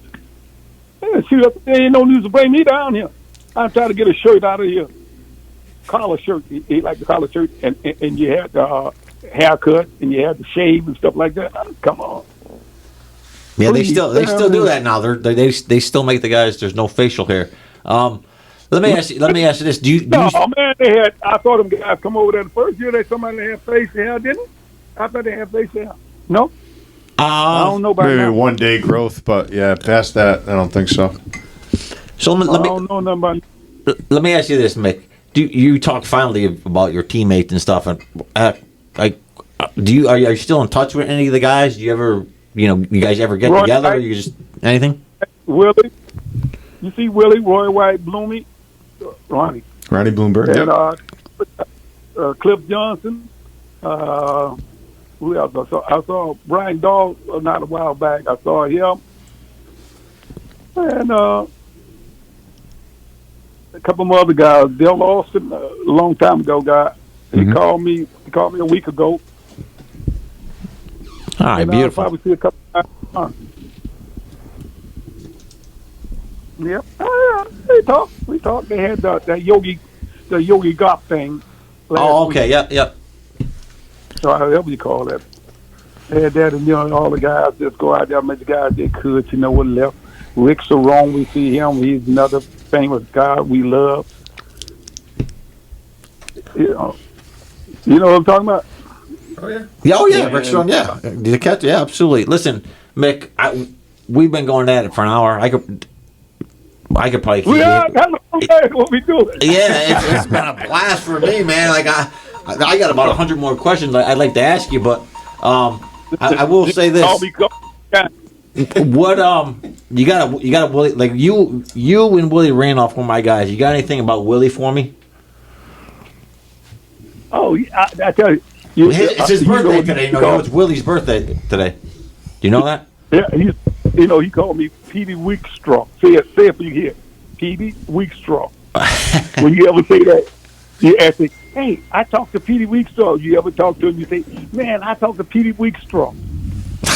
Okay. And he had a fit like that. He used to go, hey, Petey Weekstraw, what you doing today? I'll tell you, I'm Petey Weekstraw. I'm going to get 2 hits, steal 2 bases, and just I laugh. I talked to him. He's doing good. Him and Gator. Gator too. Gator's still down in spring. A lot of those guys still go to spring training, Mick. Are you down there at all in February or not really? No. Okay, gotcha. No. They got some new bunch of guys down there. I saw Bernie. Bernie, good guy too. Yeah, Bernie, great guy. Oh, he's just super. You can't. Like I tell the guy, hey, the guys are super guys. Ain't nothing take nothing away from the guys. He's super. And we have David Cohn. Excellent. You like Coney, yeah. He'd be a good manager, no? Yeah, I don't think you manage the way he's too good to be. He's too good, yeah. He's excellent. He's excellent. Don't worry, I tell you, he's excellent. And I don't think be good neither. Jeter. No. No, too good. Too good guy. Too good guy. No, good guy. They don't need the money. You might see one good guy. Man. Who was a guy that would have been a good manager? Who somebody when you played with? Who do you thought would have been a great manager that never actually got into it? I know obviously Piniella got into it for quite a while, but how about Lou was the best. Yeah? I think Lou was the best. He had all the downfalls and the tricks to be the manager. He was number one. Paul Blair, he could have been a sidekick. He was a good one. I think Paul Blair. How about I know you like Paul Blair. Yeah. And who would have been another sidekick? Fran Healy. You remember him? Yeah. He was an announcer Mets. for a while. Yeah. He could have been one like that. He could have been a sidekick because he was right on that borderline. He helped the players. He knows the good guys how to help the guys get to the hump. But guys like them strong guys, that's why you couldn't see. That's like Willie. Yeah. When they get to the look at it. That team didn't like Willie. The Mets, put it that way. You know what I'm talking about. They didn't like him because he had good force. And he was doing good with the team. Guys don't like guys like that. Yeah, it's always shocking that he didn't get another job. He did do so well with the Mets, too. I'm very surprised he didn't get another job. So you know what I'm talking about. I do. Look, guys like that. Look at Buck Showalter. Did he play any ball, professional ball? No. Minor leagues. Minor leagues with the Yanks, yeah. Yeah, a good manager. You know what I'm talking about. Well, it can't get no good manager. It's like that can't get no good manager. Guys don't like guys like that.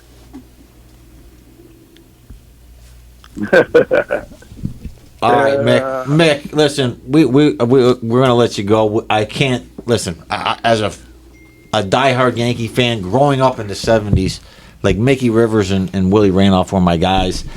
But listen, for the three of us here, thank you so much for coming on. Y'all in Connecticut? We are in Connecticut, Yes, sir. Maybe I get down there to have a brunch or lunch with y'all one day. Love to. Listen, Anytime. We got you. It's on us. It's on. Maybe we could get you in studio. Would be even better. How about that? Yeah. Well, you know what I'm gonna do. I'm gonna do if y'all ain't let me know what y'all doing by tomorrow or the next day like that. I'm gonna be closer to y'all. So just check and see what y'all doing, and then I know where to go from there. Oh, that's beautiful. That would be amazing. That's amazing. Thank you so much, Mick, from the bottom of my heart, man. Thank you. We'll be in touch. Sound good. Thank you so much, Mick. Bye-bye. Bye, Mick. I'm step in the next 2 days, so y'all let me know something. We'll do, Mick. We'll do. Thank you. All right, no problem. Wow. I mean, I didn't think we'd have the juice to do something like this, but our we round got mound the of sound, juice. We got the juice. the round mound of sound. AJ Bennell made it happen. That's just the first of many, guys. We're going upward from here, but Can listen that's to just that not all somebody day. that played Listen to that. played somewhere. He played for the beloved '70s Yankees. And guys, what'd you think of the interview? I mean, how'd it go? I thought his recall and recollection was phenomenal. A few of the things that stood out for me was he loved his team, and for the most part, he adored his teammates, especially the captain, Thurman Munson. But, just talking about Nettles and Randolph and what those guys meant to him, because he wasn't sure. He didn't want to get traded to the Yanks, and he wasn't sure if he was going to enjoy his experience in New York, and it just seemed like he was heartbroken when they traded him, kind of blindsided when they traded him to the Rangers. But Angry Jay knows this because it was one of his favorite players. Very underrated, top of the lineup, the catalyst, stealing bases, putting the ball in play back then, and just setting the table for the big boys. For me, it was like you could tell in my voice. It was such a thrill, and I grew up watching that. That was one of the greatest things of memory. Just watching the Yankees in the postseason. And as a kid, you were told you were a Yankee fan. And you just fell in love with them back then. So it was a thrill for me. But I had alluded to it when we talked to him there. I didn't notice when we talked to him. It was the finishing third in his first year with the Yankees, third in the AL MVP. Like that's caught me off guard. And what a stand-up guy. Like, mentioning how much he loved his teammates. He, the captain, it's been over 4 decades, and he's still emotional with it a little couldn't bit. You talk can about tell. But, like, what a great guy. It was with a thrill talking to him, and hopefully we can do it again real soon. For some of the younger people that are listening, you think not as much power, but pretty similar to Johnny Damon?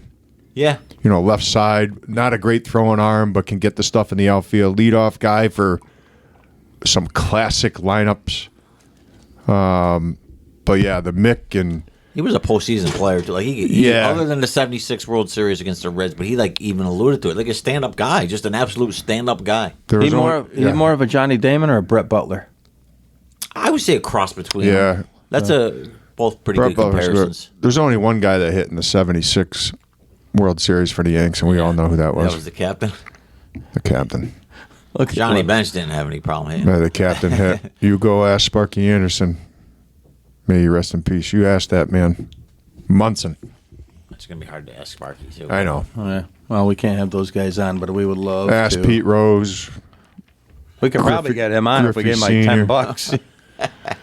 But Mick and Quick, what a thrill! Yeah. What an absolute thrill! I missed it, guys, but I got it that night, and I mean, I was so excited.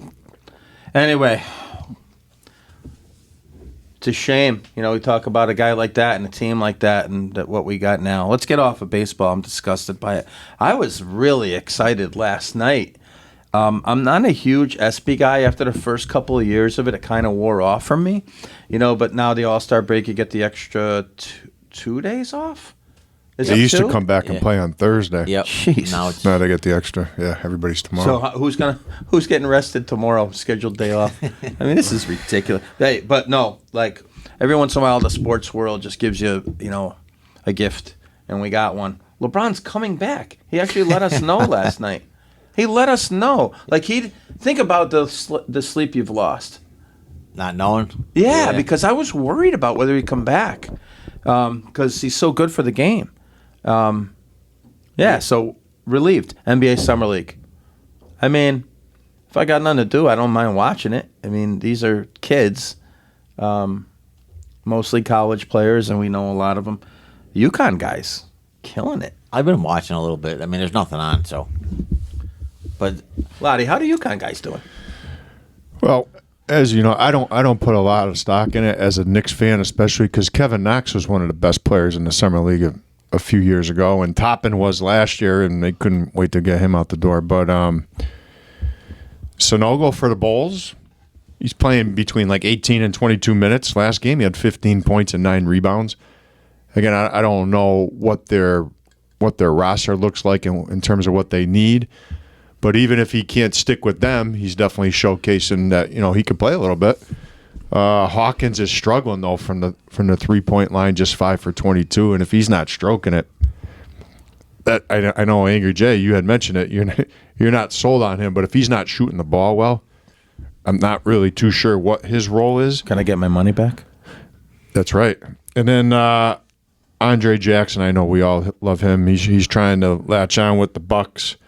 And in 3 games, he's getting 26 minutes a game, so they're giving him a look. Maybe he'll be a late rotational player. You never know. he did have a couple of sensational blocks. Yeah, Yeah, his same play, athleticism is just off the charts. 7 points, 7 rebounds, 3 assists. Again, do with the numbers what you want in terms of the summer league and who they're playing against. But hopefully, we know Hawkins is going to stick. Hopefully, Andre or Sonogo gets a fair shake too. Yeah, without a doubt. And our Rutgers boys, like, speaking of Jackson, McConnell's doing similar things, except he's doing similar things. He's being a stat sheet stuffer, getting somewhere between 6 and 10 a game, and then you go like 5 or 6, 4 and 2. He's got some sensational highlights. Yeah, you guys know him better than anybody. I think one game in the summer league he played 13 minutes, and his plus minus, if you want to put stock in those numbers, is plus 14 without any other stat line. But he's just not going to kill you when he's out there. He's going to defend like crazy, right? He's going to make the right plays. He's going to get the ball to the right people. If he can develop any type of perimeter game, he might have a chance. He might have a chance, but OKC. I think a lankier Tony Allen when he first came in. Yeah, and then Ron Harper, his second year with Toronto, he had a sensational dunk. Did you guys see the highlight? Yeah. He dunked it right up. But he got 33 minutes, 12 points another game, 10 points another game, 7 points. So obviously this is a big year for him. He's got to stick on that roster, his second-year player. He's also got to stay in his brother's ear to get to the rut. We need him. Some of these guys, though, you got to keep in mind, most of these guys are just trying to latch, not for the opposite of top picks, but for a lot of these guys, it's just trying to make the roster. Yep. Even if it's a two-way contract or something. Like Sano goes on a two-way, right? And, even Jackson, make the roster. I'm reading about the Celtics, Jordan Walsh kid for the Celtics. They're like, oh, he had 23 last night. He's not going to play. No. If he makes the roster, he's not playing. He's not going to play. Maybe down in a couple of years, he could turn into a defender who can make an open three, a 3-and-D guy. But he's not going to play, and he's not going to be in a Celtic rotation. People are like, oh, this thing, it's a steal in the draft. I'm like, he's played 2 summer league games. That's what happens in the calm summer. down. Yep. Calm down a little bit. That's why I agree. brought up Kevin Knox. I mean, it happens. You know who P. Rabbit is? No. Pritchard. Oh. He's got a Barstool shirt, P. Rabbit. Okay. Play off an Eminem movie. Yeah. B. Rabbit. He's playing this year. I was going to ask you that because I watched this Twitter video of him dribbling in his workout space at home. I saw that, Did you too. see that? When he was in high school? Yeah, that's when he was in high school. He used to get up. No. Celtics. He had a Celtics Recently, stuff on with yeah. no shoes. He used to get up. He was getting after it.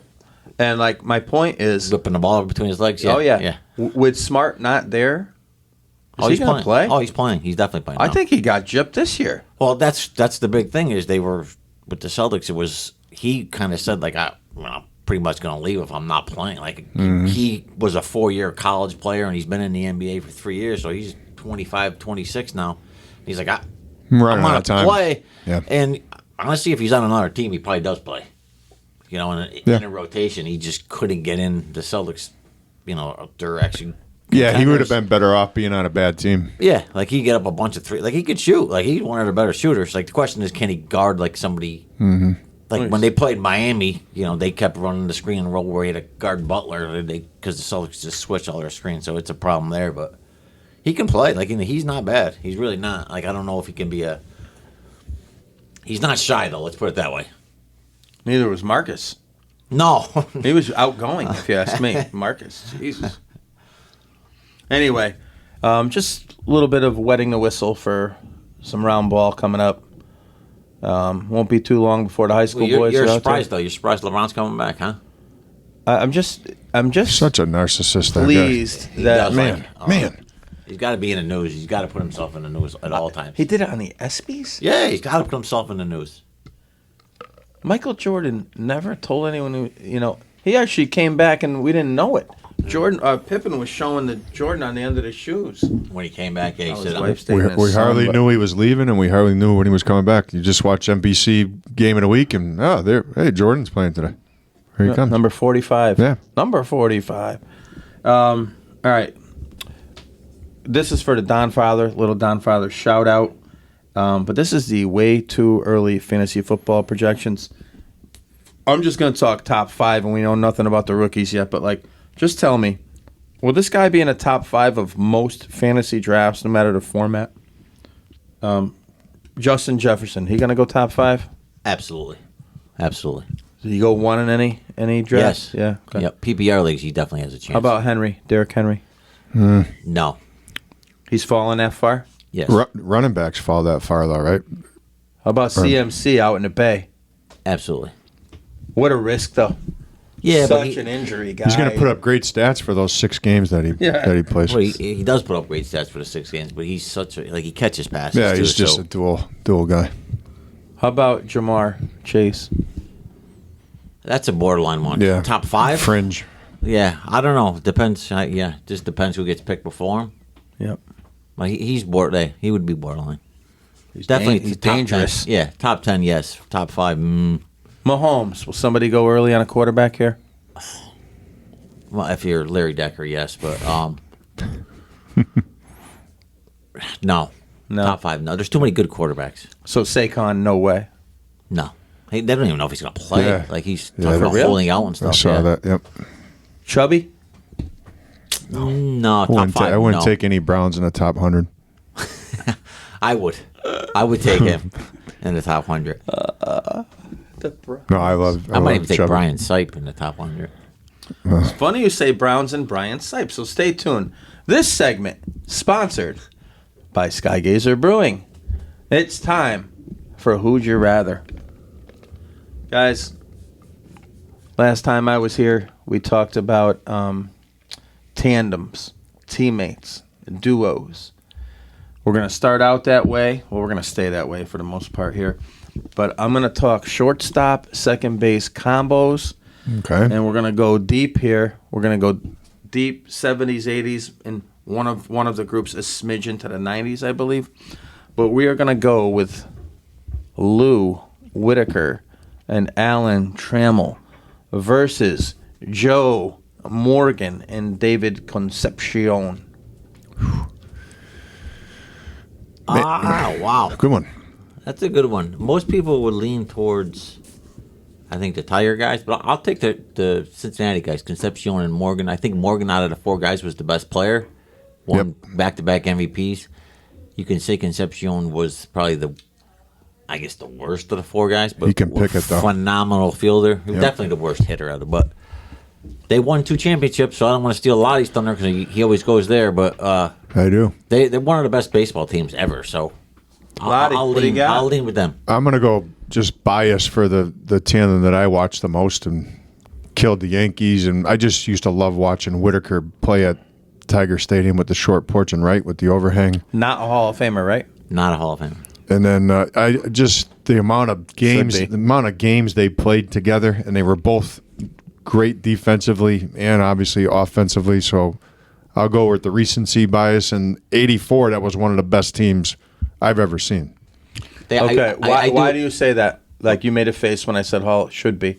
The Whitaker? Yeah, and remember, you got to get past this Hall of Really Good and Hall of Fame. Well, that's what he is. He's the Hall of Really Good then. Okay, well, we're putting in really good guys right now. Well, I don't. All right. This is Lou Whitaker. All right, if it's really Batting, good. like, middle of the lineup. Playing second. And at that Played time, every day. And at that time, Look at his numbers. for the most part, in the late '70s and early '80s, his prime, those 10 years, second basemen weren't putting up those kind of numbers. No. That was a glove position. Our guy was Willie Randolph. He was a top of the order table setter, 280. singles, stolen bases, and then you see Whitaker. You're like, holy cow! Jesus, they and can it hit it wasn't out, like too. he wasn't built like a truck either. But man, I used to love watching Sweet him hit. left-handed Yeah, swing. he had a beautiful swing. Yeah, Willie every once in a while would catch one in the left center, and Yeah. Rizzuto would go nuts, and White would have to calm him down, right? Yep, So, you guys want to know what Lou Whitaker's career batting average was? probably 270. 268. 276. Oh, my God. Let's go. He's in. Dingers? 212. 244. Way better than I thought. So, how about career hits? How many Well, years? based on how many How years many he played, years? he def- 19. He had, I was going to say, well over 2,000 because that's only 100 a year. 2348. I'm going to go even more than that. 26. That's a hell of a guess. 2340. It's 2369. Well, So, My guy. yeah, so 276, 244, 2,300 hits. again, what second baseman's putting up those numbers I from don't- what years did he play? So he won the Rookie of the Year in 70. 77. He came up in 77, played only 11 games. In Okay. 78, he won Rookie of the Year, and he played 18 more years after that. He finished in the top 10 once in the MVP, finishing 8th. He made 5 All-Star games. He won 3 Gold Gloves. I'm saying no still. Like, I like the guy. I thought he was a really, really good player again for me, I think it should be superstars, but it has turned into the Hall of Very Good. But speaking of the Hall of Very Good, Mac, there's one guy that you've been clamoring for the past 20 years. Crime Dog? He's in on July 23rd, I think it is, or 24th Well at the overdue. inductions. Yeah, We going? he the Crime Dog, and who's the other guy going in? You guys remember offhand? There's 2 guys going in this year. Crime Was Dog. it Roland? Yes, Scott Rowland, who should not be in. Ah, Also, okay. he's the Hall of Very Good, Scott Rowland. Hey. So if you want to this- make that case, Scott Rowland and Lou Whitaker, like you could say, well, Harold Baines. He's sat on his butt for 9 innings, hit a home run. His numbers are a little No, he big, just DH a bit. but he was a DH, yeah. A bit. Did one player in each one of those tandems wear number 13? No, Trammell was 3 and Whitaker was 1. Trammell was 3. Concepcion was 13. Yeah. Morgan was 8. I'm just 8, picturing yeah. the 3 on Trammell's. Okay, my bad. That was dumb. All right. These guys didn't play with each other long enough to like have it be a really good one, but offensive machines. The Brew Crew tandem, one of the guys went to the outfield, and then the Yankee tandem, one of them became just the loser, and he came up late, and Jeets went through a lot of second baseman. But Jeter, Cano, think offense. Jeter, Cano versus Yount and Molitor. It's hard to say. A lot of because- hits there. It's a A lot of hits. Oh, it's a ton of hits. Like Molitor wasn't. Did 3 of them get 3,000? Yeah. I was going to say, that's more than 10,000 hits between those guys. Yeah. Cano was over 2,000 too. He's Yeah. Like, Cano was 1,100 hits. the most power out of those guys. The thing is, Molitor wasn't really. You don't think of him as a second baseman. He was only there for the first couple of years. And Yount went to. I'm just saying, you could pencil 2 of these guys into the lineup, knowing you got up the middle defense covered. I'd go Jeter and Cano, but a different era. They had more power. Man, Molitor was one of the best What a hitter! pure hitters, and it almost seemed like he got better as he got older. When he got to Toronto, like we couldn't get him out. He was a hit machine. You know, he didn't even stride when he No, hit. wide stance, Yeah, wide base. and then Yount had a kind of a weird stance too. But I'll go Jeter and Cano. Cano had one of the most beautiful swings I've ever seen, and we've talked about it on this show quite a bit. If he had stayed with the Yankees, had Stayed in stayed shape. clean, I just think he would have been one of the best second basemen of all time. So I'll go those guys. I'll go Jeter, Cano. Also, I didn't answer the other one. I'll go Whitaker, Trammell. But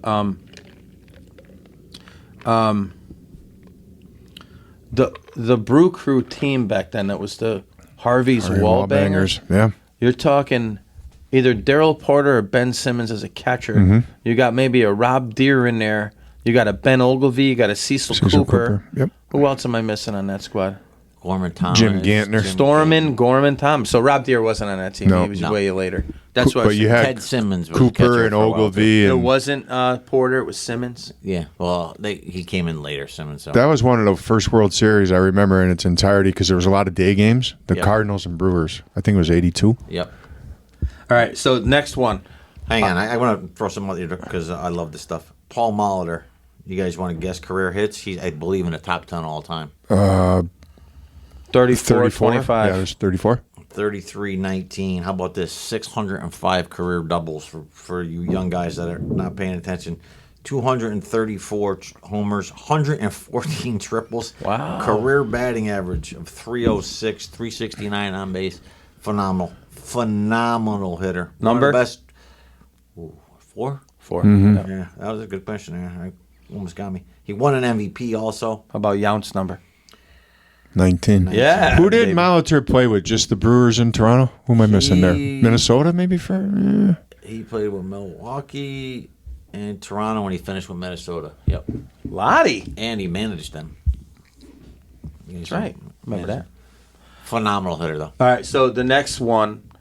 Oh, we're loving this. We're loving Yeah. it. The middle you, infield. you got some good ones here. All right. So the next one, I could have put Omar Vizquel with a number of different mates.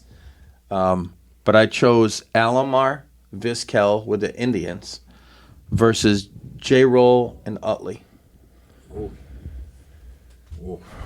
Well, You're getting more offense the with J-Roll and Cleveland Utley. duo defensively was probably, you guys may know Best better, all it was time? just defensively up the middle, how many runs they saved.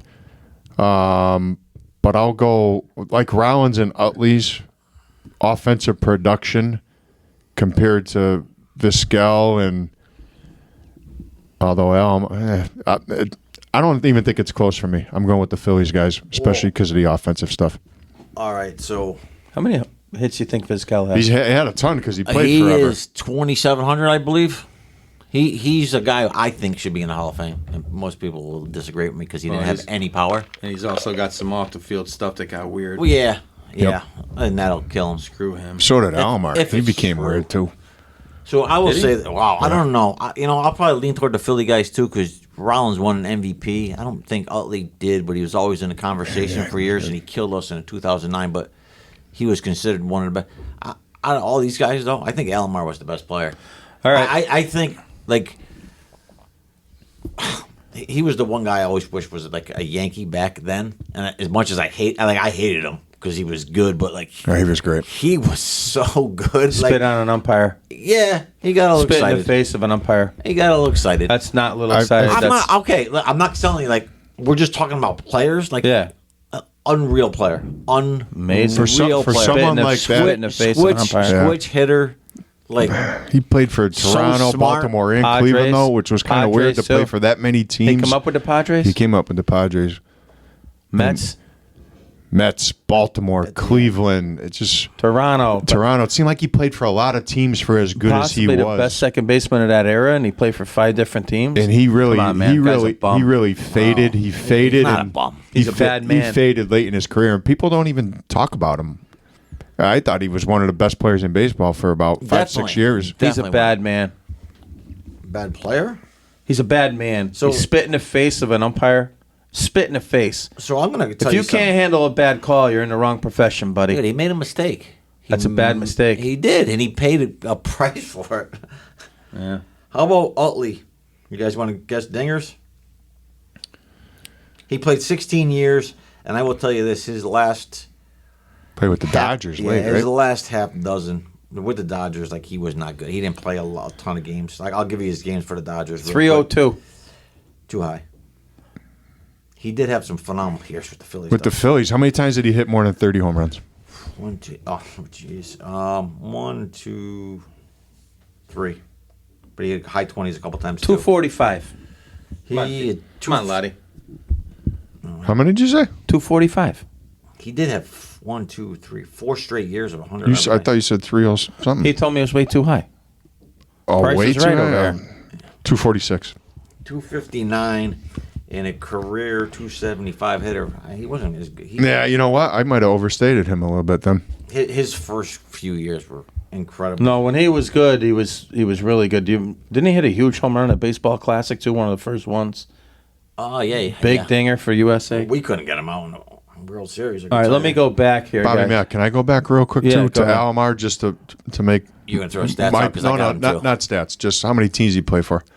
Padres for White 3 Sox? years, Toronto for 5, Baltimore for 3, Cleveland for 3, the Mets for 2, the White Sox for 2 in Arizona. Just seems like he played for a lot of teams for some of that.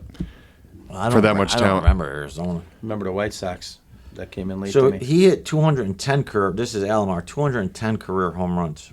So he's only 30 behind Utley, but he hit 300. He hit 30 points higher, and Stole bases. He was a talented. Player. Almost 500 steals. oh my God, like I can't even count the All Star games. 1, 2, like, I'm just- Scumbag. He spit on an umpire. Yeah, I know he did. He's wrong. Scumbag. Yeah. All right, so I'm going way back, guys. I don't know if you like this one. I do. Frank White and UL Washington with the toothpick versus Manny Trio and Larry Boa. Did they play against each other in the Worlds? No, they didn't. Did they? The Phillies beat the Royals in 80. Remember Tug McGraw throwing the glove up? With the antennae? Um, Who you like? I'll go to Kansas City, guys. Frank White was Frank White was an all-star a he few was times. considered the best defensive second baseman kind of his era. Freddie Patek? The other guys were light hitting. Yeah. I think Frank White just kind of carries it. I agree with you. Boa had a great career too, and I loved him as the Yankee Number? third base coach. 11 or 10. Thought he was 10. Yeah, he was 10. Frank White's number? 20. It's a 20. layup, huh? Yeah. Did Ryan Sandberg and Sean Dunston play in the same? Yes. Yeah. I thought you were going to go Randolph Dent against Washington and White because they played so many times against each other in the playoffs. I blew it. No, you didn't blow it, but I mean, How they about Ozzie Smith, Tommy Herr? Is that his name? Yeah. Tommy Herbert. And Jose Okendo? And didn't He was Jose huge, Okendo hit a huge homer in the You're thinking of Tom postseason? Wallace. It was Tom Wallace. Did he pinch it for Jose Okendo? All right. One more shortstop, second base combo.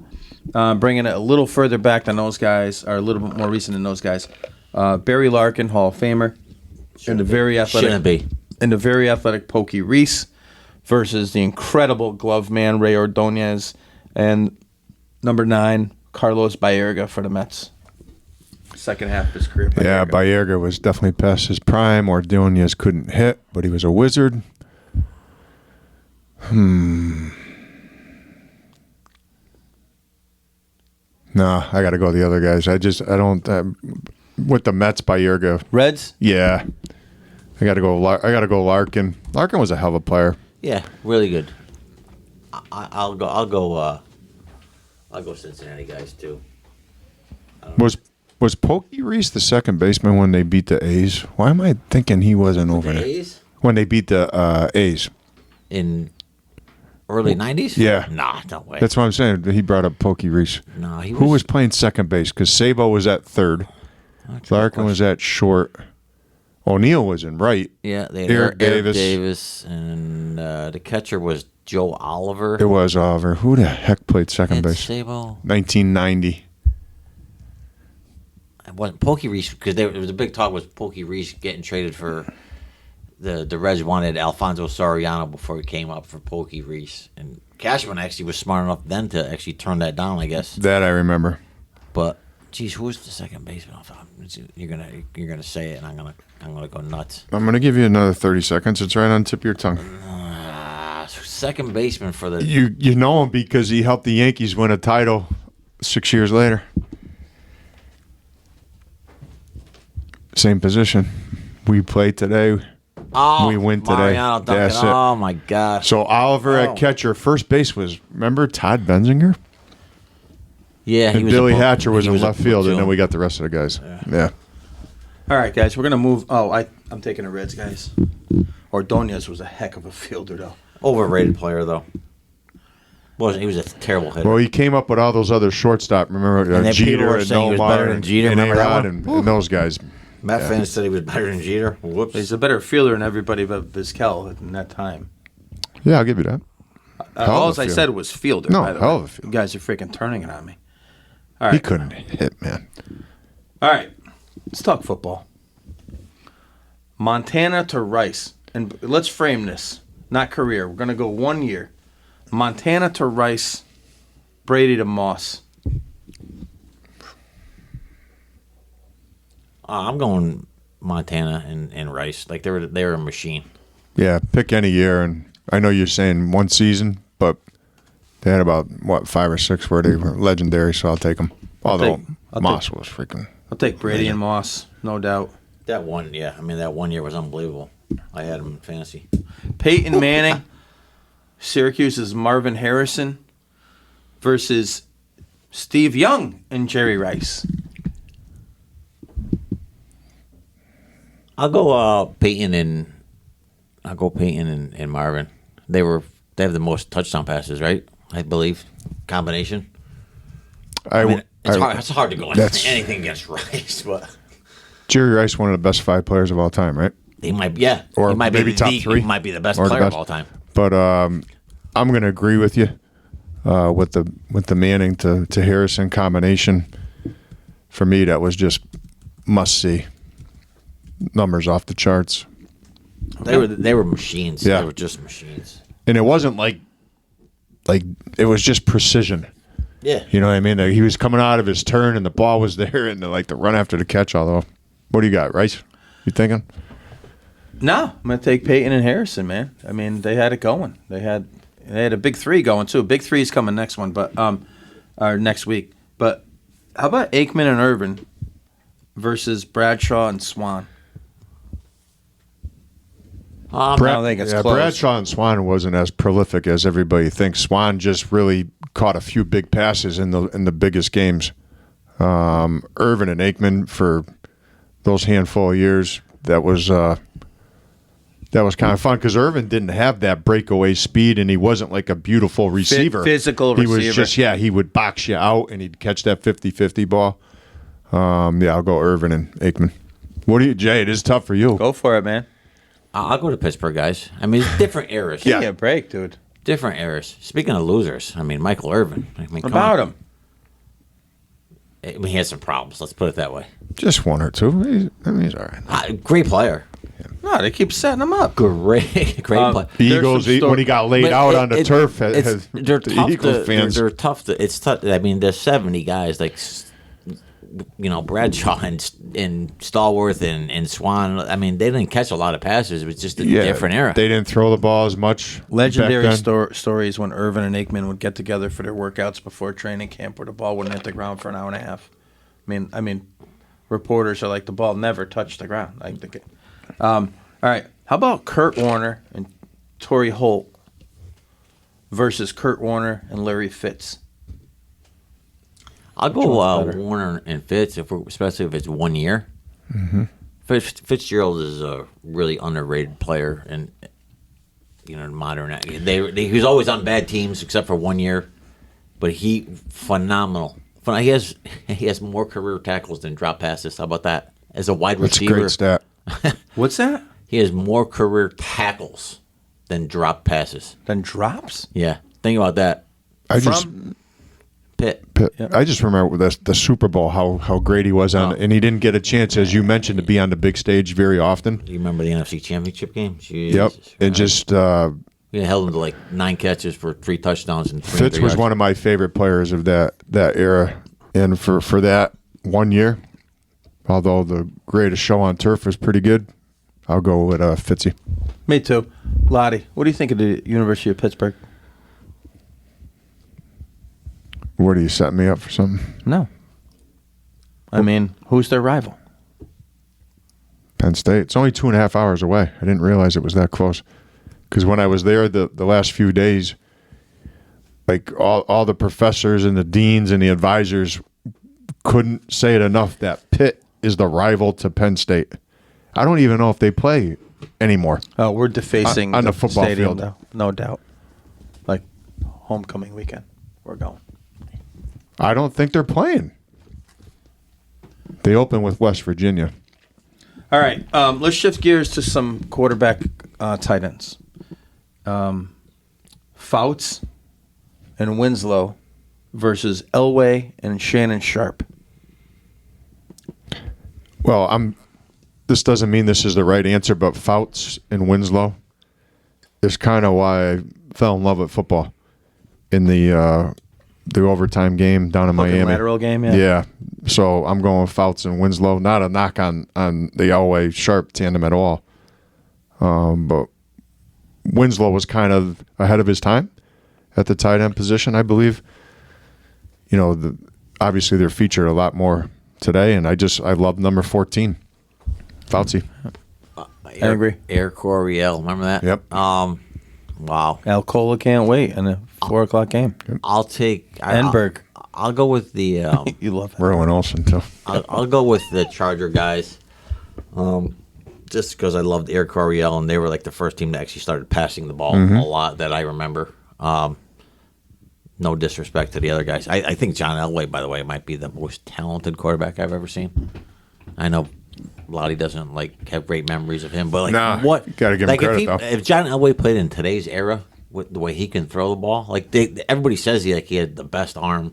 They had the thing, the Elway Yankee cross. farmhand. Yeah, the Elway cross, where if he hit a guy in the chest, he threw it so hard there was a little cross on From the guy. seams? Yeah, Get the hell out of here. Angry Jay, I'm glad you said that, because when you think of Elway, if he played today where you can't touch the quarterback, Yeah. you can't touch the wide He could receivers, run, he could and run. you can't touch a quarterback while he's running in bounds, basically, because And he would have been. he played for Phenomenal. what was what's the coach's name? Oh, Dan Reeves. Dan Reeves. They ran the Very ball conservative, he threw yeah. 20, 25 times. Steve Sewell. Can you imagine John Elway playing for Andy Reid Sammy now? Weiner. Seriously, yeah. And Mark Jackson. Yeah, Mecklenburg and Rulon Jones. yeah. Ricky Nattil. All right. What else you got? All right. Let's get our minds off of that game. Peyton Manning to Dallas Clark versus Brian Sipe to Ozzie Newsome. God, that's not even close. I'm going to the Wizard. Brown guys. Yeah. I'm going Sipe and Ozzie Newsome was a all timer. All-time tight He was end. like Winslow. Those were the guys back then. Yeah, he's and he might even better NFL executive than he was tight end. He was a great tight end. I'm not patronizing Molly. He was a hell, Nothing he was a against hell Del- of an nothing executive. ag- yeah, You kidding me, man? Nothing against Dallas Clark, but like he's not in the same stratosphere as 18 to 44 right there. all day. And Manning's not in the same breath as Sipe. I mean, there's no way. I'm not sure about that one. The cardiac kids? What number Sam was Ozzie? Martigliano? 82. One 82. time, baby. One time. Sipe, 17. All right. Romo to Witten versus Aikman to Novacek. Oh, Aikman to Novacek. I don't know about that. Winners. Okay. How about Cunningham to Jackson? You didn't go winners with Elway to Shannon Sharp. They won 2. All right, go ahead. What do we got? Just pick one. Cunningham to Jackson. That's not a choice. I'm not picking the Cowboys guys. Like, well, come on. You're not participating in this Witten. segment? I'll take Witten. He was an all right guy. See? From? Tennessee. Tennessee, third rounder. All right. Shifting gears a little bit, little projection, little conjecture right here. The Marx Brothers with Danny. The Marx Brothers versus the potential of Hill and Waddle. These guys are scary. I'll go Hill and Waddle. Me too. Waddle, first of all, Hill's the most dangerous player in the NFL, probably, other than not counting quarterbacks. But Waddle is a stud. I mean, he's a flat-out stud, too. Flat-out stud. You taking into consideration who's throwing on the ball versus Yeah, Dan Marino? Dan Marino is incredible, too, yeah. But if we're... You know me, I always defer to the 80s, so I'll stick with the. The Marx Brothers? Yes, sir. Good for you. How about you? I said Hill and Waddle. All right. They're scary good. Between the speed and skill, jeez. Waddle's the, probably the most underrated player in football, dude, because Hill's over there. the Marx Brothers beat one of the best teams of all time to give them their only loss. Come on. You tell me I'm wrong about that? Buddy Ryan had no answer that night. Oh, my God. Oh, the poor kid. All right. It could happen tomorrow morning when you wake up. You look at ESPN, Twitter, whatever. One of these two things could happen. Hal sells the team, or he fires Cash. Go. Fires Cash. Fires Cashman. Yep. I want him to sell. What if the new owner comes in and keeps Cashman? Nothing changes. What? Nothing changes. There's 8 billion people on the planet. Which do you know one that would keep that guy? It's got to be a Red Sox fan like Plant. Oh, there you go. We got the GM in waiting. Sabian is waiting to do something. He's waiting. Okay, if we could hire one of these former Yankees tomorrow morning for whatever role you want him to be hired as, first base coach, special advisor, bench coach, blah, blah, blah. Donnie or Jeter? Who do you want hired? I mean, it would depend on the role. No, you can invent a role. You could say whatever the role is. It could be different for both of them. Jeter, general manager, president of baseball operations. Million percent. That's where I was going. He would fire Cashman, and then he'd hire Donnie to be the manager, and we'd start winning titles again. And you can see him staying out of things too. Yeah. Because he was that kind of guy. Team first and Make hire it player first. Player first and hire the right people to make and let them make the decisions. Hold I was gonna accountable. say Donnie because I need Donnie back. I want to see a number 23 out there. But when you said that Jeter would make sure Donnie comes back, I'll go Jeets as well. The fan base would go nuts. Nothing against Donnie. I mean, it's been a while since he played. Jeter's still fresh in the memories of a lot of these 20-something, 30-something people. They'd go nuts for him. Okay. I went to an ice cream place today with no intentions of getting ice cream. Got it for my kids. But they had freshly made Italian ice in there. Italian ice or ice cream? I know where Angry's going. There's a layup of ice cream. There's nothing better than ice cream. Soft serve ice cream for me. You're Italian. Doesn't matter. Italian ice is terrific too, but It is, but I prefer the soft serve. Yeah. Yeah, I go Italian ice. All right. You're going to Philadelphia, Why? the other Bill City. You're going to watch the Browns play the Eagles. You and Angry are going. Okay.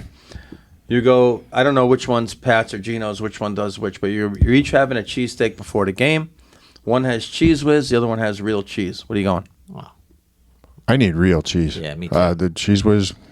Doesn't do it for me. Yeah, doesn't do it for me either. What's the matter with these Philadelphians? I was in Pennsylvania this weekend. Permonti Brothers. Oh yeah, the sandwiches. Oh, that's a big deal. Yeah, I didn't go, but there's a ton of those around. Oh, huh? we went to Pittsburgh a few years ago to this. Am I saying it Fire right? Park. Permonti Yeah, or Permonti? yeah. They have them we in got the park. sandwiches there. Yeah, we went actually to one of their places. It was. But they got them in the park. Yes, they do. My buddy that lives out there, college buddy, made me have one, and I wasn't hungry, but I was like, fine. And you don't no onions or anything for you though. I know I had to do some magic there. You know what I always wanted to have? A Roethlisberger. Anyway, With the eggs on it, the egg. everything. Let's Yeah. go. All right. What are you in favor of more? The spike after the touchdown or the dunk over the goalpost? I'm old school. I'm going just spike or just like Barry Sanders, just hand the ball. But I'll go spike if that's what you're asking me. If it's a good spike, if it's like a Gronk spike, a Drew Pearson. Keith Byers spike, who was Byers. Yeah, like he could spike the crap out of that thing, man. That's all I'm telling you. The ones that bounce straight up near, just one good loud. I'll go with that. I'll take the dunk. Speaking of dunking, what is cooler? Making a three and doing the arrow thing over your shoulder, or doing the ice water in your veins demonstration with 3 fingers? Man, I can't stand any of that crap. Neither one of them is cool. You're asking the wrong guys here, man. You got 100 years of old school, but I rather do the ice water in your veins. Okay, if I'm with you, it was a trick question. I was hoping we would all say nothing, but I'm with you. I'll go ice water in the veins because you could be more yeah, a little apt more to get subtle. ready for defense too. Yeah, like it's a little more if their subtle hands are movement. loose. Yeah. All right, All-Star games are a joke. Oh, jeez.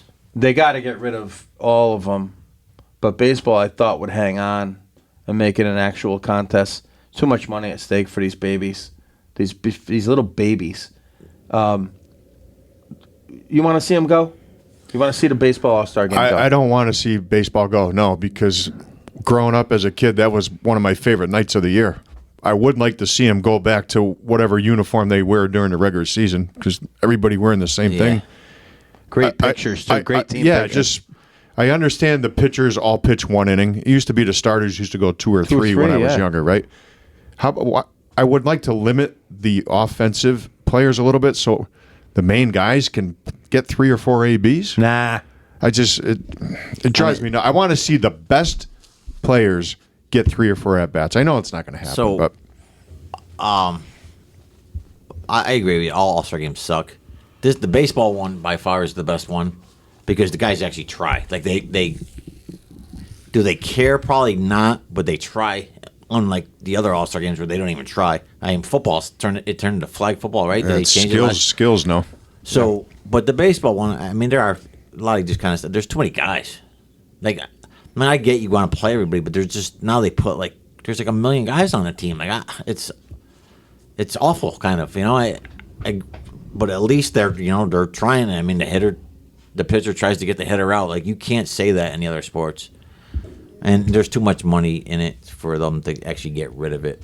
So when we were younger, there were certain players that played most of the game for baseball. I totally agree with you. Right? So how about this? How about changing it up a little? First of all, I love Not that long ago they did it too. Like I Barry love what he Bonds and those said guys too got 2 or 3 about at-bats. the uniforms. Like, it was really cool as a kid seeing just all the whites. The pinstripes. Yeah, like you saw the pinstripe, but like all the the Tigers uniform about and here? stuff like that. Like it was all like I don't need to see these black and blue uniform and all that stuff. Like that, it's kind of garbage. But When I'm an 8, 9, and 10-year-old kid, my brother was the biggest Mets fan of all time, and under his bed was a stack of yearbooks. And when no one was home, I would sneak in to look at his yearbooks. John Stearns and these guys, Willie Montanez, Frank Taveras, and hold on, the last page of all the yearbooks was the American League and National League team picture. I remember And that. dude, I used to try to memorize the guys I didn't know so I could get them all in order, and they look so cool. One league with their darks and the other league with their whites, pinstripes, dude. And they wanted to win so bad back then. yeah, it too. was a big deal. It was a big deal. It's not now, but I don't know. Joel Youngblood, You know what I like? George Foster. Missouri. I mean, the home run contest is kind of like a bigger deal now than the All-Star game, you know? And, I mean, how about spicing up like that Monday? Like, can we have, like, some different things? Like, see outfielders try to throw, like, just something at home plate or... Angry. I love that, but the guy a bunt contest. Imagine having a bunt contest. That would suck because no one would be able to do it. That would be sick. Let's try some different things. I mean, if we're going to do a home run contest, could we give them -5 bats and bring back Barry Bonds, like let them all sauce for a couple days? See if they can hit it like 1,000 feet. They got to change the format, though. And by the way, I mentioned this off. Can we, like, I'm all for kids having fun. Can we get the kids off the field for the home run contest where there's 700 kids out there? I'm surprised the kid hasn't died. One almost died the other day, taking a line drive off the forehead. Vladdy, who's your Vladdy? Yeah, like, I mean, you got 1,000 kids out there chasing around like it's a 6th grade soccer. Against like, the guys who hit the ball harder than anyone else on the planet? Yeah, that's probably, like, that's toughen it up next year. Honestly, would you let your kid out there? I don't know how old the kid was. I think they said he was 12. That's young. No. That's young because the way the ball's coming off the bat, I'm sure it was top spin. It was the ball's moving. You guys know when you hit it that hard. No, it's very dangerous. I'm surprised it hasn't happened more often. Honestly, get them off the field. Get the game back. Make it a real game. Give like a monetary incentive because that's what everything comes down to now anyway. But these guys, Angry, if we had that throwing competition like into a barrel, that'd be sick. Would you watch it? Like I would definitely watch it. Vladdy, bring Ichiro Vladdy's back. father, Yeah. Vladdy's father throwing it from the track, Dave Parker. But here's the thing, like the one guy one time would hurt his arm doing that, and it'd be the last time you ever saw it. Shortstop's diving into the hole, trying to throw it into like a barrel, and like honestly, in 3.5 or something like that. Yeah. You know, one knee goes, we got a problem. Like, what a bunch of wusses, man. When did the home run derby start? Well, there was one long ago. Yeah, remember ESPN used to show one of like the 50s and 60s, but it was just like one-on-one. Yeah, like that was during the off season though. Yeah. I'm talking about the day before the All-Star game. When did that start? I don't know. Early 90s? Yeah, it was in the 90s. Did you ever seen the black and white films of those guys before games having a home run contest? My dad used to tell a story of going down and seeing a Yankee Clipper going up against somebody before a game in like a home run contest. And I'm like, I mean, he told me the story probably 1 million times, and every time I act like I've never heard it before because he's a Red Sox fan. He's telling me about the Yankee Clipper. And, I mean, honestly, they should do that before any big series. You know what I mean? Give the fans something to get riled up about instead of charging them $20 for a soda and $17 for chicken tenders, which suck. Jesus. We got to boycott Yankee Stadium. We can't go. You've already asked me to go. I'm not I going. haven't asked you to go. I'm not going. I haven't asked you to go. I'm not going. I haven't asked you to go. Don't ask me. No chance.